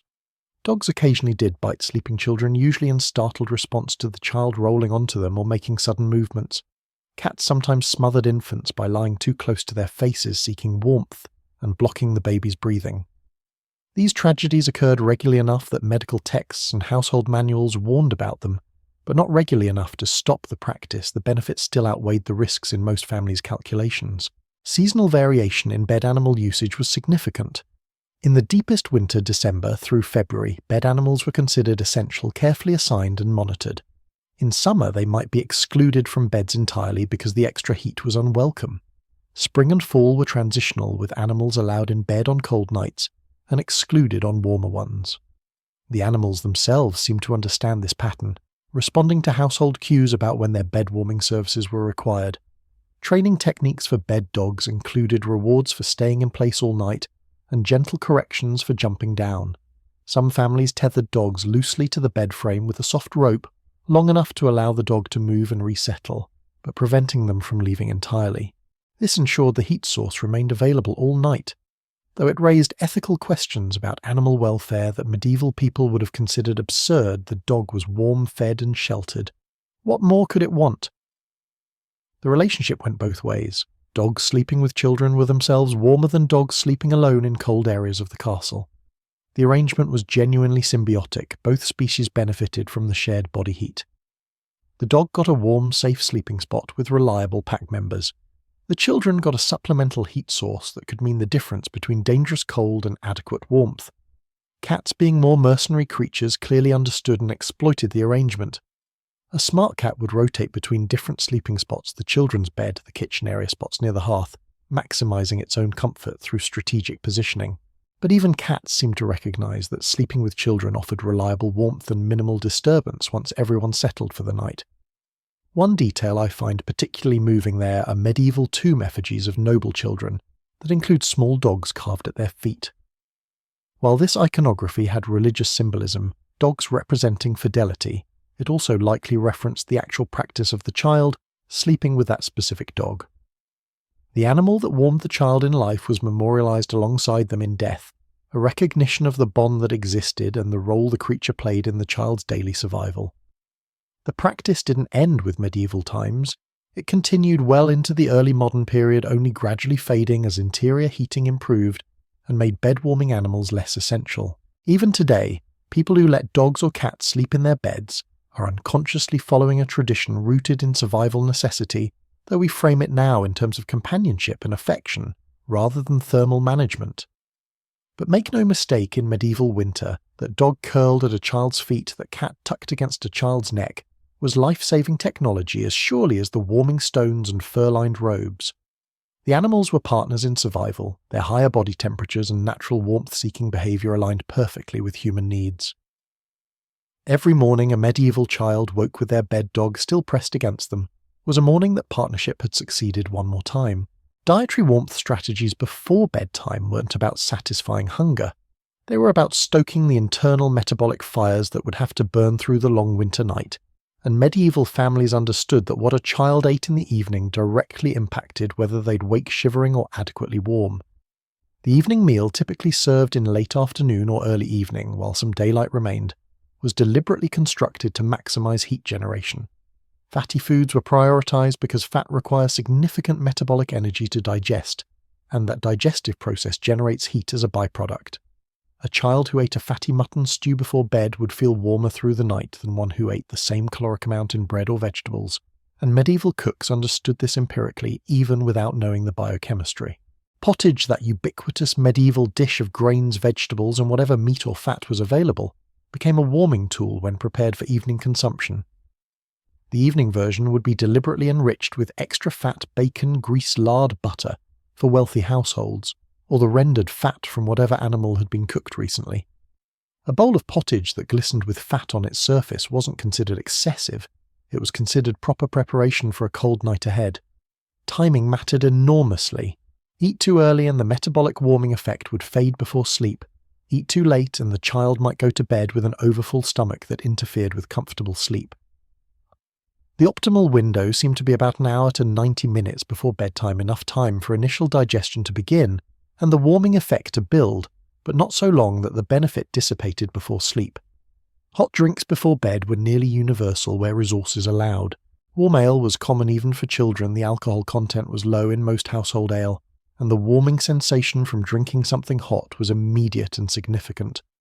The ale itself provided calories, and when it was heated and sometimes mixed with honey or spices, it became both medicine and comfort. A child clutching a warm cup, sipping slowly, was absorbing heat directly through their hands and throat, while the liquid's warmth spread through their body. Spiced wine for children might sound shocking to modern sensibilities, but in wealthy medieval households it was standard cold weather practice. The wine was cut with water and honey heated nearly to boiling, and infused with warming spices, ginger, cinnamon, cloves, pepper. These spices weren't just flavouring. Medieval medical theory held that they were hot and dry, in nature capable of generating internal warmth that would persist for hours. Whether the pharmacological properties of these spices actually increased body temperature measurably, or whether the belief created a placebo effect, families swore by the practice. Ginger deserves special mention because it appears constantly in medieval recommendations for warming children before sleep. Ginger was thought to be the most heating of all spices, and while expensive, it was considered worth the cost during winter months. Candied ginger would be given to children as both treat and medicine, or fresh ginger would be grated into hot drinks. Modern science actually confirms that ginger has compounds that increase thermogenesis. Medieval physicians were right, even if their theoretical framework was wrong. The poor had their own versions of warming foods, necessarily simpler, but following the same logic. A thick porridge made with oats, and whatever fat could be spared, perhaps flavoured with onions or garlic if available, served hot and eaten just before bed. For peasant children living in draughty cottages, this might be the only warming intervention they received. No warming stones, no bed curtains, no braziers, just the internal heat from a belly full of hot porridge. Garlic and onions appear frequently in accounts of warming bedtime foods, and not just for the poor. Medieval medicine considered these strongly heating foods that stimulated the body's natural warmth. A bowl of onion soup, heavy with bread, and enriched with whatever fat was available, was prescribed specifically for children who tended to wake cold during the night. The strong flavours that made these foods memorable probably helped children accept them willingly. There's a wonderful recipe from a 14th century household book for what it calls warming pottage for children's supper. The ingredients include oats, barley leeks, onions rendered bacon fat, and interestingly ground mustard seed. The mustard was believed to be particularly heating, and the recipe specifies that it should be served as hot as the child can safely consume, and that the child should go to bed within the hour after eating. Honey showed up frequently in bedtime warming preparations, not just for sweetness, but because it was considered warming in nature and provided concentrated calories. A spoonful of honey dissolved in warm water or ale was a simple warming drink that even modest households could manage. For wealthy families, honey might be combined with wine spices and heated to create elaborate warming beverages with names like hippocras or caudle. The practice of bedtime feeding extended to infants and nursing babies. Wet nurses were instructed to eat warming fatty foods themselves in the evening, so their breast milk would carry those properties to the infant. Whether breast milk composition actually changed meaningfully based on the nurse's diet is debatable, but medieval medical texts were explicit that a nurse's evening meal should include fatty meat warming spices and hot drinks to ensure her milk would keep the baby warm through the night. Historians still argue whether the caloric boost from evening feeding genuinely helped children maintain body temperature overnight, or whether the effect was primarily psychological. Modern metabolism research suggests that while food does generate heat during digestion, the effect is relatively short-lived, a few hours at most. But in a marginal survival situation, even a few hours of slightly elevated body temperature could make the crucial difference, especially during the first hours of sleep when children were settling into the cold bed. The social dimension of evening warming meals is fascinating. In households where children ate separately from adults, their evening meal might be supervised by a nurse or senior servant, who ensured each child ate adequately. This wasn't just about nutrition, it was about verifying that each child had consumed enough warming food to safely survive the night. A child who refused their evening meal might be coaxed, bribed, or even forced to eat because the stakes were understood to be that high. There were failures and tragedies. Children sometimes vomited their evening meal from illness, from being forced to eat too much, from simple childhood fickleness, and then went to bed with empty stomachs. Nurses and parents worried desperately when this happened, knowing the child would be colder through the night. Some households kept emergency warming foods, honey-spiced wine, fatty broth ready to give a child who'd been sick, hoping to get at least some calories into them before sleep. Seasonal variation in evening meals was dramatic. Summer suppers might be light-cool, focused on fresh vegetables and fruits. Winter suppers were heavy-hot, deliberately constructed to maximize internal heat generation. The shift typically happened in October or November, and households planning food procurement would ensure they had adequate fat stores and warming spices to last through the winter months. Running out of bacon, fat, or ginger in January was a genuine household crisis. Religious fasting periods created terrible conflicts with warming food practices. Church rules about abstaining from meat and animal fats during Lent Advent and weekly fast days meant children sometimes had to face cold nights without their usual warming foods. Wealthy families could substitute expensive alternatives: oil-fried fish, almond milk, enriched dishes, spiced preparations that provided some warmth without violating fasting rules. Poor families simply suffered, and mortality rates among children ticked upward during winter fasting periods. Some physicians advocated exempting young children from religious fasting requirements precisely because of the cold survival implications. There are medical texts arguing that children under 7 should be allowed warming meats and fats, even during Lent, because their bodies couldn't generate adequate heat without them. How widely this advice was followed, versus how often families chose spiritual compliance over thermal safety, varied enormously. The morning reversal of evening warming practices is worth noting. Breakfast, when it happened at all, was often minimal. People woke cold, the fires needed rekindling. Preparing hot food took time that busy households didn't always have. Children might face the coldest part of the day early morning with little or no warming food in their systems. Evening feeding was more reliable and more elaborate specifically because the nighttime cold was more dangerous than daytime cold. One final detail ties it together. There are household account books that show dramatic spikes in spending on fats, honey and warming spices during winter months, sometimes doubling or tripling the amounts purchased in summer. This wasn't just about taste preferences changing seasonally, it was about households systematically deploying dietary resources as thermal medicine, buying the ingredients they needed to keep children warm from the inside out night after winter night. The nursemaid's all-night vigil wasn't heroic dedication, it was a paid position with explicit duties, and in wealthy households the contract specified exactly what overnight monitoring entailed: checking breath sounds, adjusting blankets, replacing cooled warming stones, and most critically recognizing the early signs that a child was slipping from sleep into something more dangerous. Let's start with the physical arrangement. The nursemaid's bed, more often just a pallet or straw mattress, was positioned within arm's reach of the children's bed. Not in a separate room, not even across the chamber, but immediately adjacent. She needed to be able to touch a child without fully waking to hear the subtle changes in breathing that might signal distress to respond within seconds if something went wrong.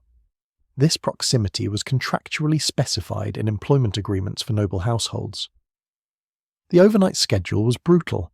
The nursemaid couldn't sleep deeply or continuously. She was expected to wake periodically through the night to perform checks. Some households had explicit schedules. Check the children at the first watch at midnight, at the third watch at the hour before dawn. Each check involved specific tasks: feeling each child's forehead and hands, for temperature ensuring blankets hadn't shifted, to expose skin listening for normal breathing, versus the shallow, rapid breathing that signaled cold stress. The hand check was the primary diagnostic tool. An experienced nursemaid could feel a child's fingers and immediately assess whether they were sleeping cold or approaching danger. Normal sleeping hands were cool but not icy, still had some flexibility in the joints. Dangerous cold meant fingers that felt rigid, skin that seemed waxy, a child who didn't stir when their hand was touched.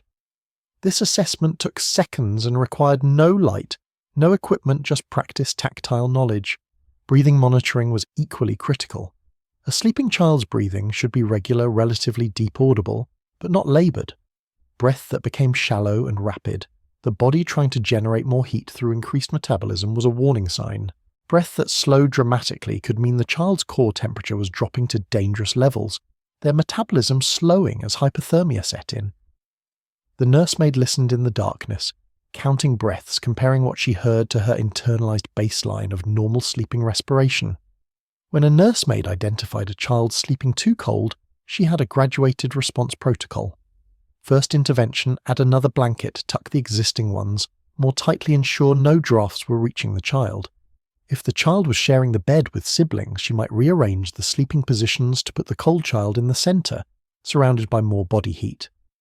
This often required waking and moving sleeping children, a delicate operation that itself risked waking everyone and creating chaos.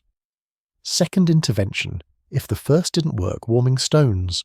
The nursemaid would leave her pallet, navigate the dark chamber to the brazier, or banked hearth extract, whatever heat source was available, wrap it properly and slide it into the bed near the cold child's feet or torso.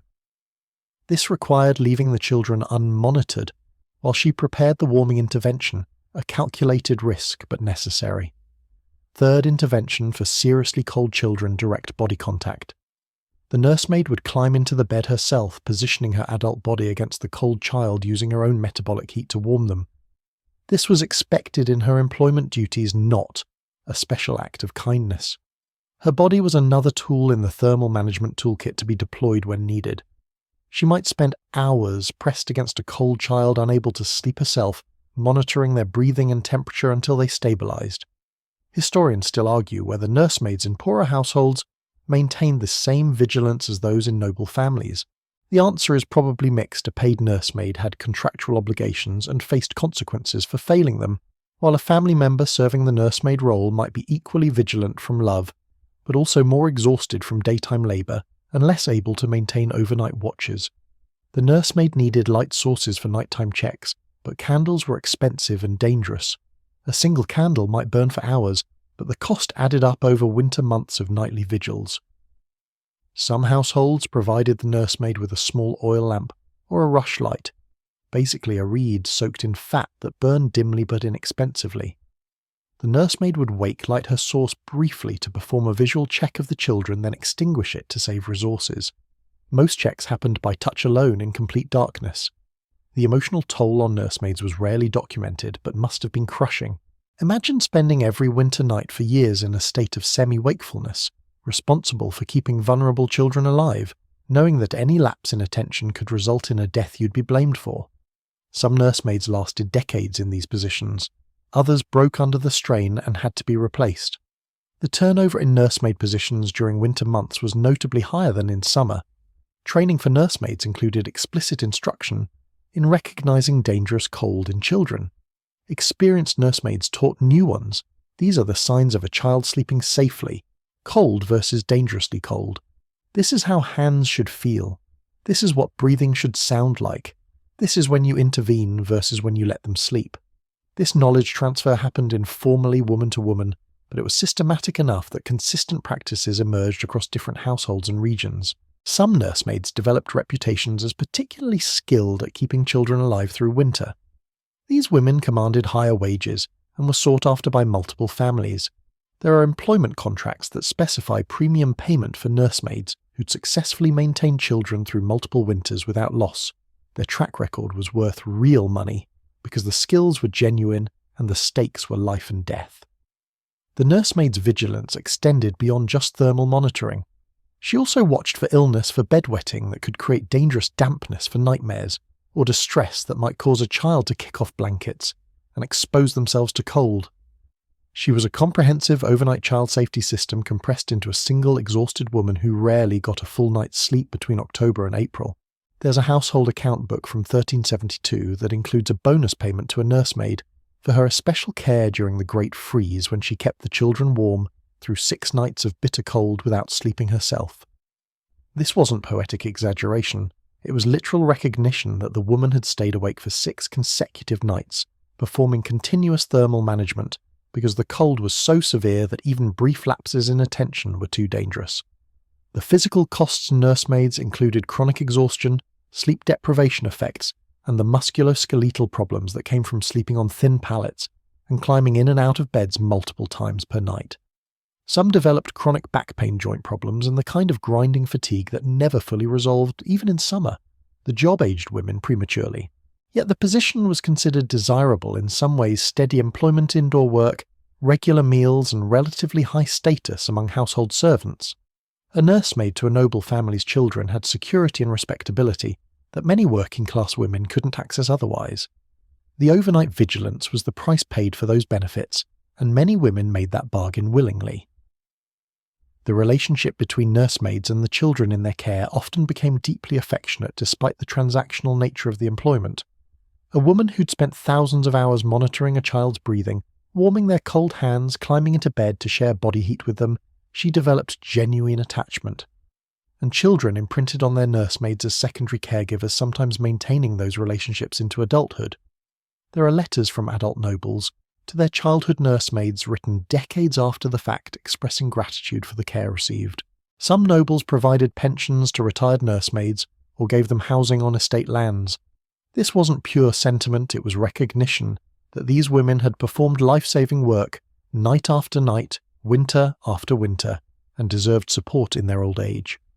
The worst part of the nursemaid's vigil was knowing that despite all her effort, despite perfect adherence to every protocol, sometimes children still died.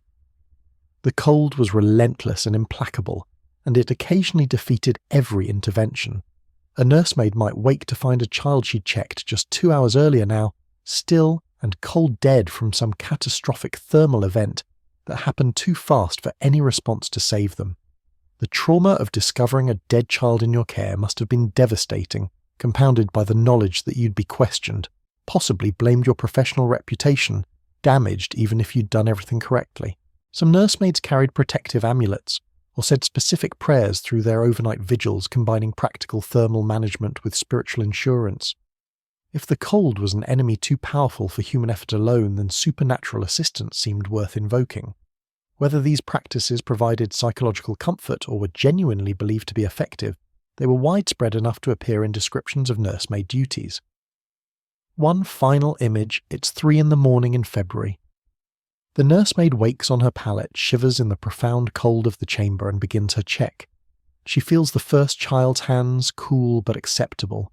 The second child, the same. The third child, the youngest, 2 cold fingers like ice. Without hesitation, she rises, wraps herself in her cloak, moves to the brazier, prepares a warming stone, brings it to the bed, slides it carefully near the child's feet. She adjusts the blankets, tucks them tighter. She waits, feeling the child's hands again every few minutes. Slowly, gradually the fingers warm. The child stirs, settles deeper into sleep.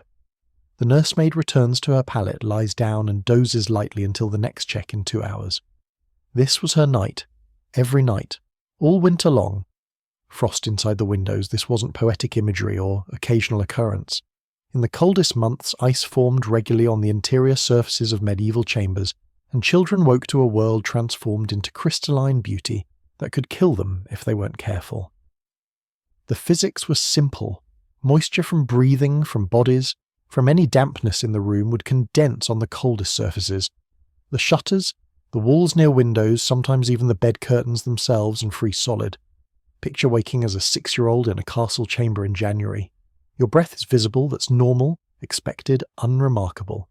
But when you look toward the window, you see something that stops you mid-movement. The wooden shutters are covered in elaborate frost patterns, ferns, and feathers of ice that have grown through the night, fed by the moisture in the air, meeting wood so cold it might as well be stone.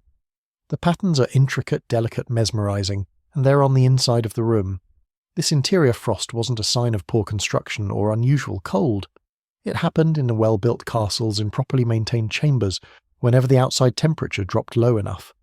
The shutters, even thick wooden ones, eventually equalized with the outdoor temperature. Wood conducts cold more slowly than stone, but conducts it nonetheless. By morning, the interior surface of a shutter might be only slightly warmer than the frozen landscape outside, cold enough for frost, cold enough to burn skin if you touched it directly. Children learned early never to touch the frosted surfaces. The ice could stick to warm fingers, tearing skin when you pulled away. More subtly touching something that cold drew heat from your hand so rapidly it felt like burning your body's nerves, couldn't distinguish between extreme cold and extreme heat, so the sensation was the same searing pain. Nursemaids constantly warned children away from the beautiful frost patterns that decorated their prison walls. The frost patterns themselves varied based on humidity, temperature, and the specifics of the wood surface.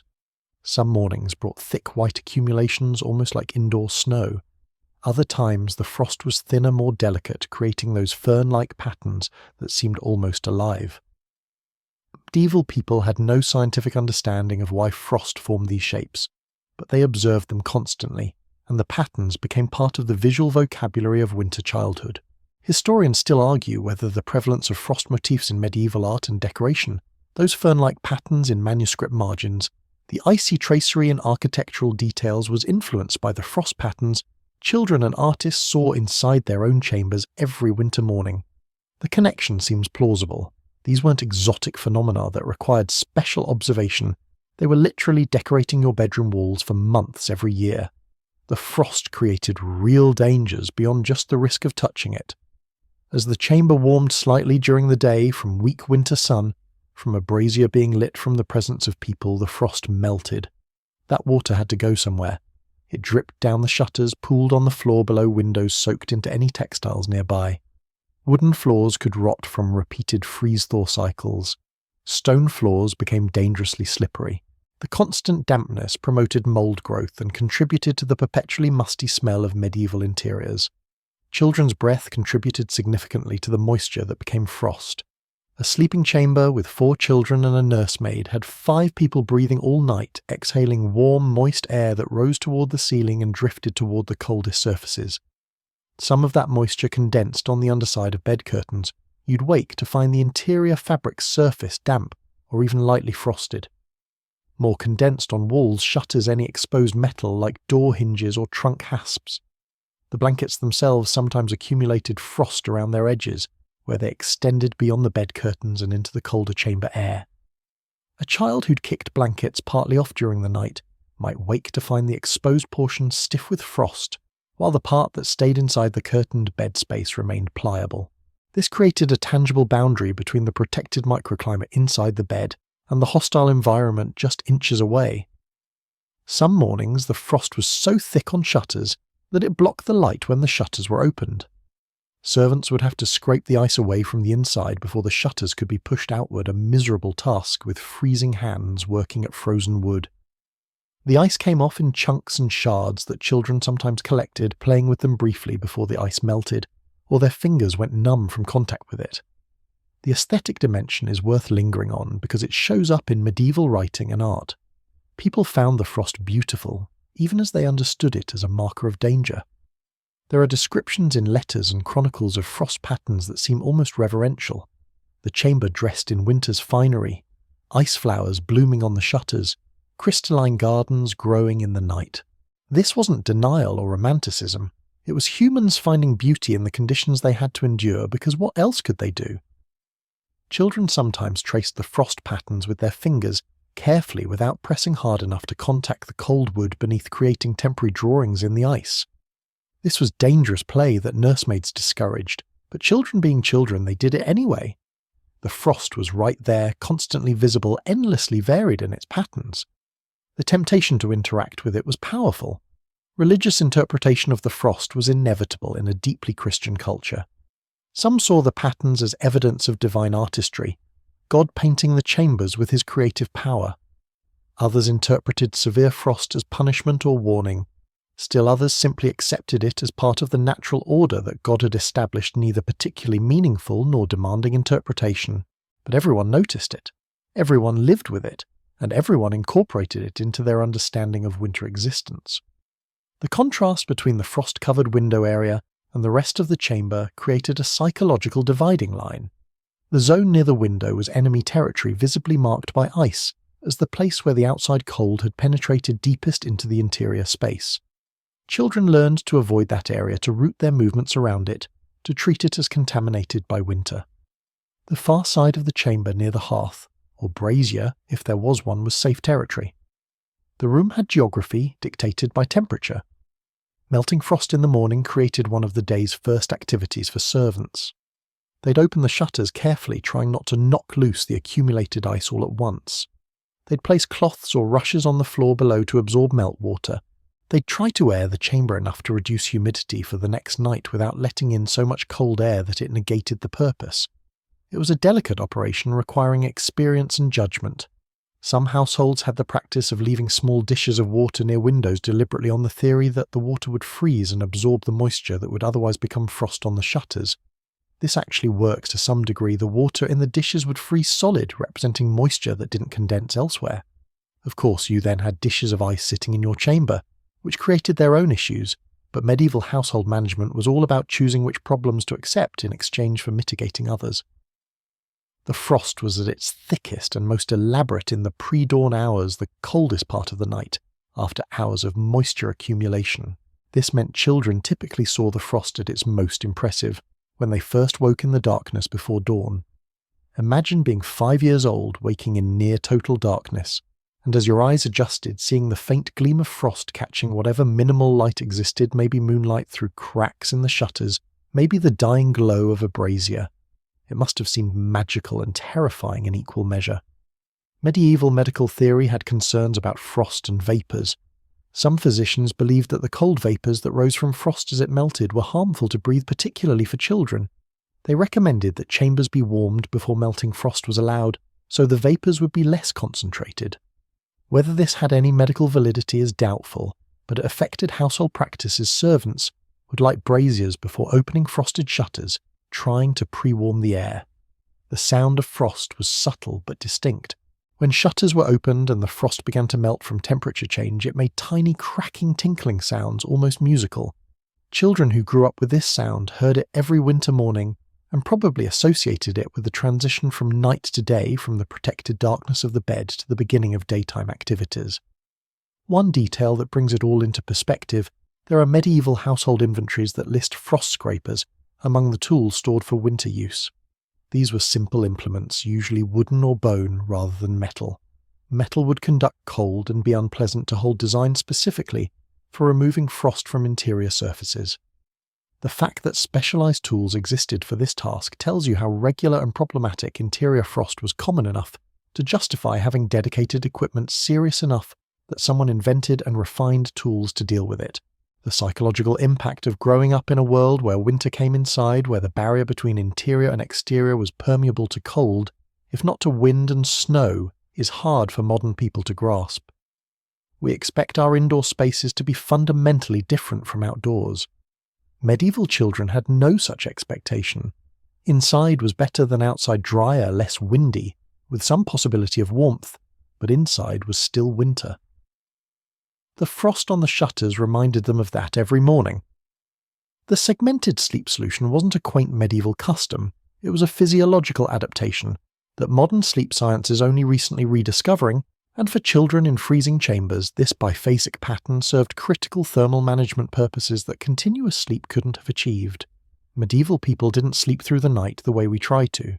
The normal pattern documented across cultures and classes was to sleep for 3 or 4 hours after dusk, the first sleep, then wake for an hour or two in the middle of the night, then return to a second sleep until dawn. This wasn't insomnia or sleep disorder. It was the default human sleep architecture before artificial lighting changed our circadian rhythms. And for children in winter, that midnight waking served essential survival functions. The first sleep typically began shortly after the evening meal and bedtime preparations concluded. Children would climb into their beds already warmed by sibling stones and dogs and fall quickly into deep sleep. Exhausted from the day's activities, their bodies surrendered to rest easily. This first sleep cycle was profound, restorative, the deepest unconsciousness of the night. Brainwave studies of people practicing segmented sleep patterns show that the first sleep contains disproportionately more slow-wave sleep, the most physically restorative stage. But around midnight, or the first watch of the night as medieval people measured it, something interesting happened. The sleepers would wake, not startled or troubled, but gradually and naturally rising from sleep into quiet wakefulness. For children in shared beds, this often happened in sequence. One child would stir, sit up, and their movement would gradually wake the others. Within minutes, the whole bed might be awake in the darkness, a little cluster of conscious children in the middle of the frozen night. This midnight waking was when critical maintenance happened. The children, or their nursemaid if present, would assess the thermal situation. Had blankets shifted during the first sleep? Were the warming stones at the foot of the bed now cold and useless? Was anyone too cold, dangerously cold? The waking period allowed conscious evaluation and correction of problems that unconscious sleeping bodies couldn't address. Adjusting bedding during the midnight wake was standard. Children would work together to pull blankets that had slipped to rearrange their sleeping positions for better heat sharing, to ensure everyone was properly covered before the second sleep. This cooperation was taught and practiced. Older children learned to help younger ones. Everyone understood that the group's thermal security depended on everyone's participation. The brazier or hearth, if the chamber had one, needed tending during this midnight period. The fire that had been banked before the first sleep would be burning low, perhaps down to coals. Someone, often an older child or the nursemaid, would add fuel, stir the coals, ensure the fire wouldn't die completely before dawn. This was critical work. A fire that died completely meant no heat source until morning, and relighting from scratch in the dark was difficult and time-consuming. Historians still argue whether medieval children understood they were practicing preventive thermal management during these midnight wakings, or simply followed cultural patterns without understanding their purpose. The answer probably varied by age and intelligence, but the practices themselves were remarkably consistent across different households and regions, suggesting underlying functional value rather than arbitrary custom. The midnight waking also served as a checkpoint for illness or distress. A child developing a fever during the first sleep would often become apparent during the waking period they'd feel too hot rather than too cold, or they'd complain of discomfort. A child who'd wet the bed during the first sleep, common and unavoidable in young children, could be changed during the waking period, removing the dangerous dampness before the second sleep. Problems that would have compounded through 8 hours of continuous sleep could be addressed at the 4-hour mark. Some families used the midnight waking for prayer. This was the watch, referenced in monastic schedules, the middle of the night when monks rose for midnight prayers. Household families might say a brief prayer during their waking period for protection, for warmth, for survival until dawn. Whether this provided spiritual comfort or was simply rote recitation of familiar words, it structured the waking period and gave it purpose beyond just physical maintenance. Children sometimes ate during the midnight wake, especially in wealthy households where food was readily available. A piece of bread, some cheese, a sip of ale or watered wine, this wasn't gluttony but practical replenishment of the calories that would fuel body heat through the second sleep.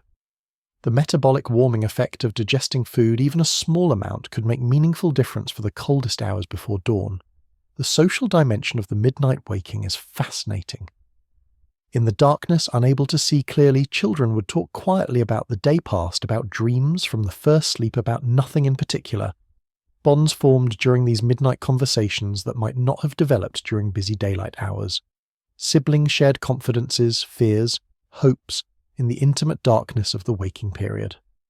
Some children resisted the return to second sleep, wanting to stay awake and talk. Nursemaids had to enforce the pattern, you rest during the waking period, yes, but then you must return to sleep. The second sleep was considered essential, and children who fought it too long would be exhausted the next day. The balance between allowing natural waking and ensuring adequate total sleep required judgment and management. The second sleep was different in character from the first. Where the first sleep was deep and unconscious, the second was often lighter, more prone to dreams, more easily disturbed. Medieval people seem to have understood this. References to dreams and visions in literature often locate them in the second sleep, specifically suggesting awareness that this sleep stage was different. Modern sleep science confirms this. The second sleep in biphasic patterns contains more REM sleep, the stage associated with vivid dreams. The danger period was often the second sleep, particularly the hours just before dawn. This was when chamber temperatures reached their minimum, the night's cold had penetrated maximally, fires had burned lowest, and bodies had expended hours of energy maintaining temperature. Children who made it through the first sleep safely sometimes encountered trouble in the second sleep. The midnight waking and maintenance was partially insurance against this danger period. Seasonal variation affected the sleep pattern. In the depths of winter, when nights were longest, both sleep periods might be longer and the waking period shorter. You wanted to stay under the blankets as much as possible. In early autumn or late winter, when temperatures were less severe, the waking period might stretch longer, becoming a time of activity rather than just maintenance and rest. The transition to continuous sleep, which happened gradually in European culture, starting in the 17th and 18th centuries with improved lighting and heating, probably made winter survival harder, not easier. Continuous sleep meant no midnight intervention opportunity, no chance to address problems before they became dangerous.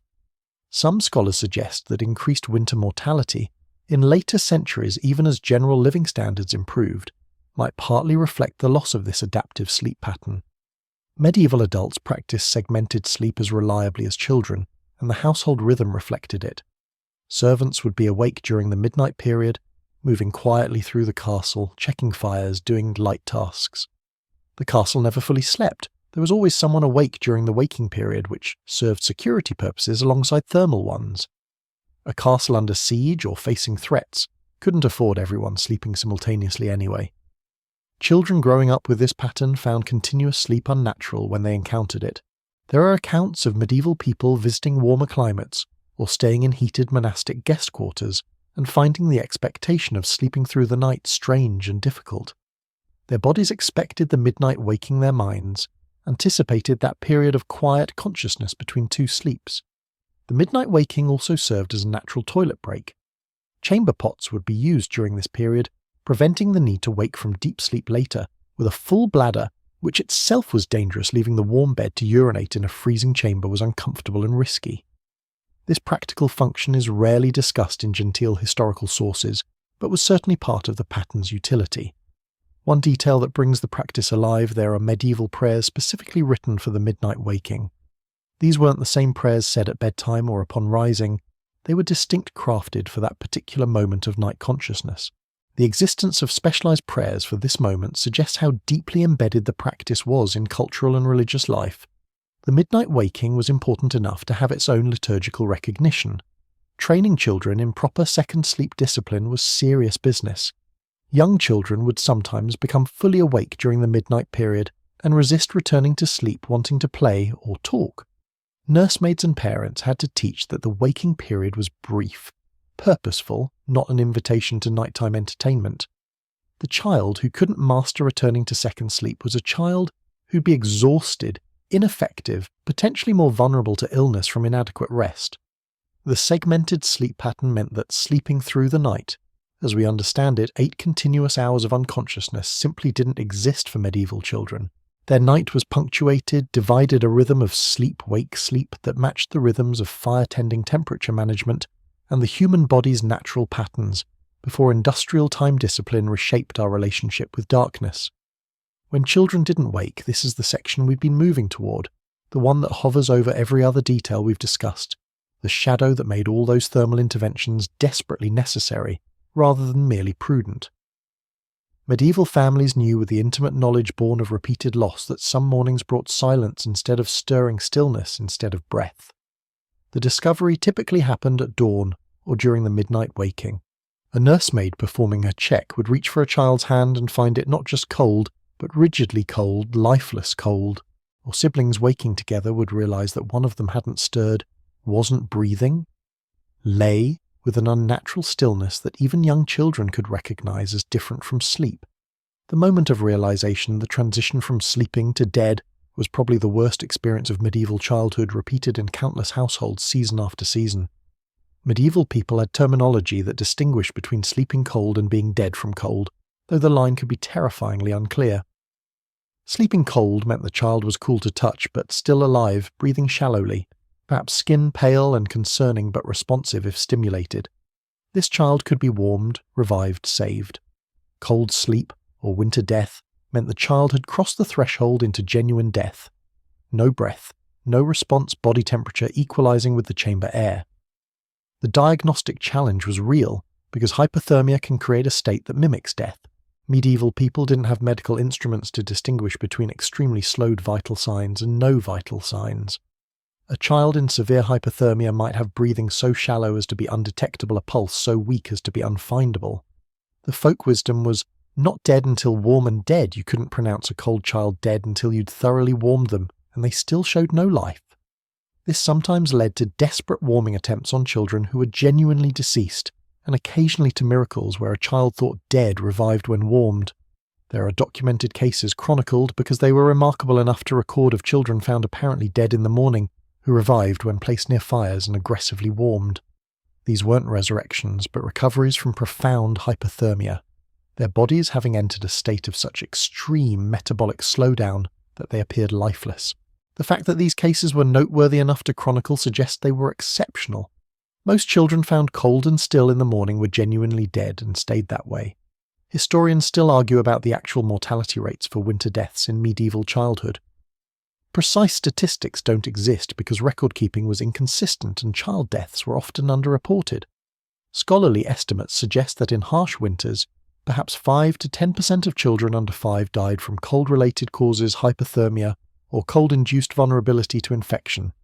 That percentage sounds small until you multiply it across populations and realize we're talking about thousands upon thousands of dead children every winter across medieval Europe. The immediate response to finding a dead child varied by household and circumstances. In wealthy families with access to priests, last rites might be administered even to a child already dead. ensuring spiritual safety even if physical salvation had failed. In poorer households, the body would be wrapped and removed quickly, partly from grief, partly from the practical reality that other children needed to keep using that sleeping space, and couldn't do so with a corpse present. Burial in winter was its own challenge. Ground frozen solid couldn't be dug without enormous effort. Some communities had specific gravediggers whose winter work involved breaking frozen earth, brutal labour in brutal conditions. Other communities stored bodies in cold outbuildings until spring thaw made burial possible. The thought of your dead child waiting in a storage shed for months before proper burial must have compounded grief unbearably. The psychological impact on surviving siblings who'd shared a bed with a child who died during the night is hard to imagine. You went to sleep pressed against your brother or sister, shared warmth, and whispered conversations, then woke to find them cold and gone. This trauma shaped medieval childhood in ways we can barely reconstruct.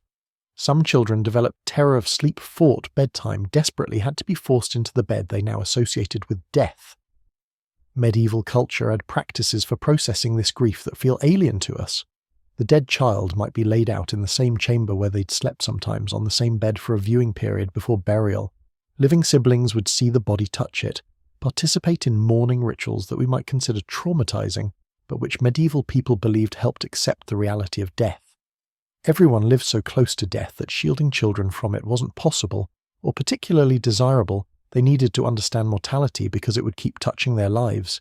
Parents' guilt must have been crushing. Every decision questioned in retrospect: should we have given the child the warmest sleeping spot, added another blanket, fed them more warming food at supper, checked on them more frequently during the night? The torment of wondering if some different choice might have saved the child, combined with the reality that sometimes nothing you could have done would have been enough, created a psychological burden that went largely unspoken in an era that didn't have our vocabulary for trauma and grief. Some families became obsessive after losing a child to cold, implementing extreme protective measures for surviving children that might border on paranoid. Extra blankets, constant checking, never allowing the child out of the arm's reach during cold periods. Other families seemed to become fatalistic, accepting that child survival was largely beyond human control and that excessive intervention was futile. Both responses make sense as attempts to manage impossible situations. Religious interpretation of child cold deaths varied. Some saw it as divine will, God calling the child home for unknowable holy purposes. Others interpreted it as punishment for parental sins, a theological explanation that compounded grief with guilt. Still others rejected theological explanations entirely, and saw it simply as the brutal randomness of a world where cold killed the vulnerable. Medieval Christianity's various strands could accommodate all these interpretations, and grieving parents likely cycled through different theological frameworks trying to make sense of unbearable loss. There's a haunting pattern in medieval wills and testamentary documents. Parents would often leave specific bequests to churches or monasteries in the name of children who died young, requesting prayers for their souls. These weren't generic charitable donations, but targeted spiritual investments meant to secure the dead child's place in heaven. The frequency of such bequests, and the fact that many specified winter death children by name and circumstance, tells you how common and how devastating these losses were. The community dimension of child cold death shouldn't be overlooked. When a child died, the whole household knew, the whole village or castle community learned quickly. This created collective grief, but also collective knowledge. Other parents would hear the details, learn what might have contributed, adjust their own practices accordingly. Each death became a data point in the community's accumulated wisdom about winter survival, purchased at the highest possible price. Some medieval medical texts discuss post-mortem signs of cold death, trying to help families and physicians distinguish it from other causes of death. They describe the pale, waxy appearance of the skin, the way the body would be found curled tightly, the fetal position that bodies assume, trying to conserve warmth, and the absence of signs of struggle or distress.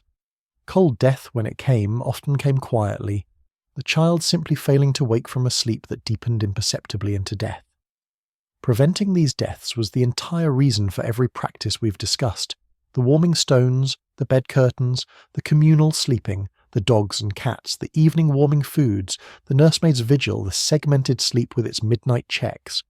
All of it was infrastructure built around the central terrifying fact that winter could kill sleeping children, and sometimes, despite everything, it succeeded. Every intervention was a prayer in practical form. Please let this be enough. Let them wake in the morning. Let them survive one more night. Survivors sometimes spoke or wrote about lost siblings decades later, the memories remaining vivid and painful across a lifetime.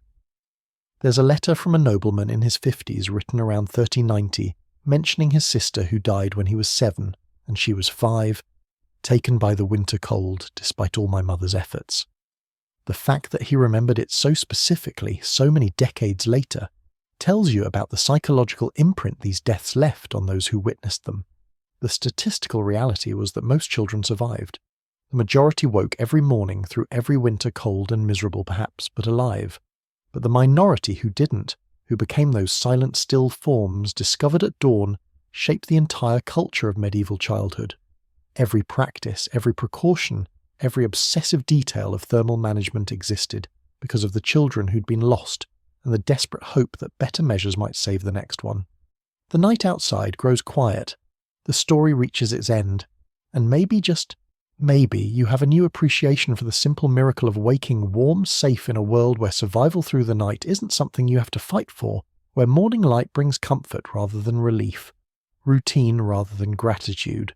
Medieval children fought that fight every winter night. Most of them won, and we're here because they did.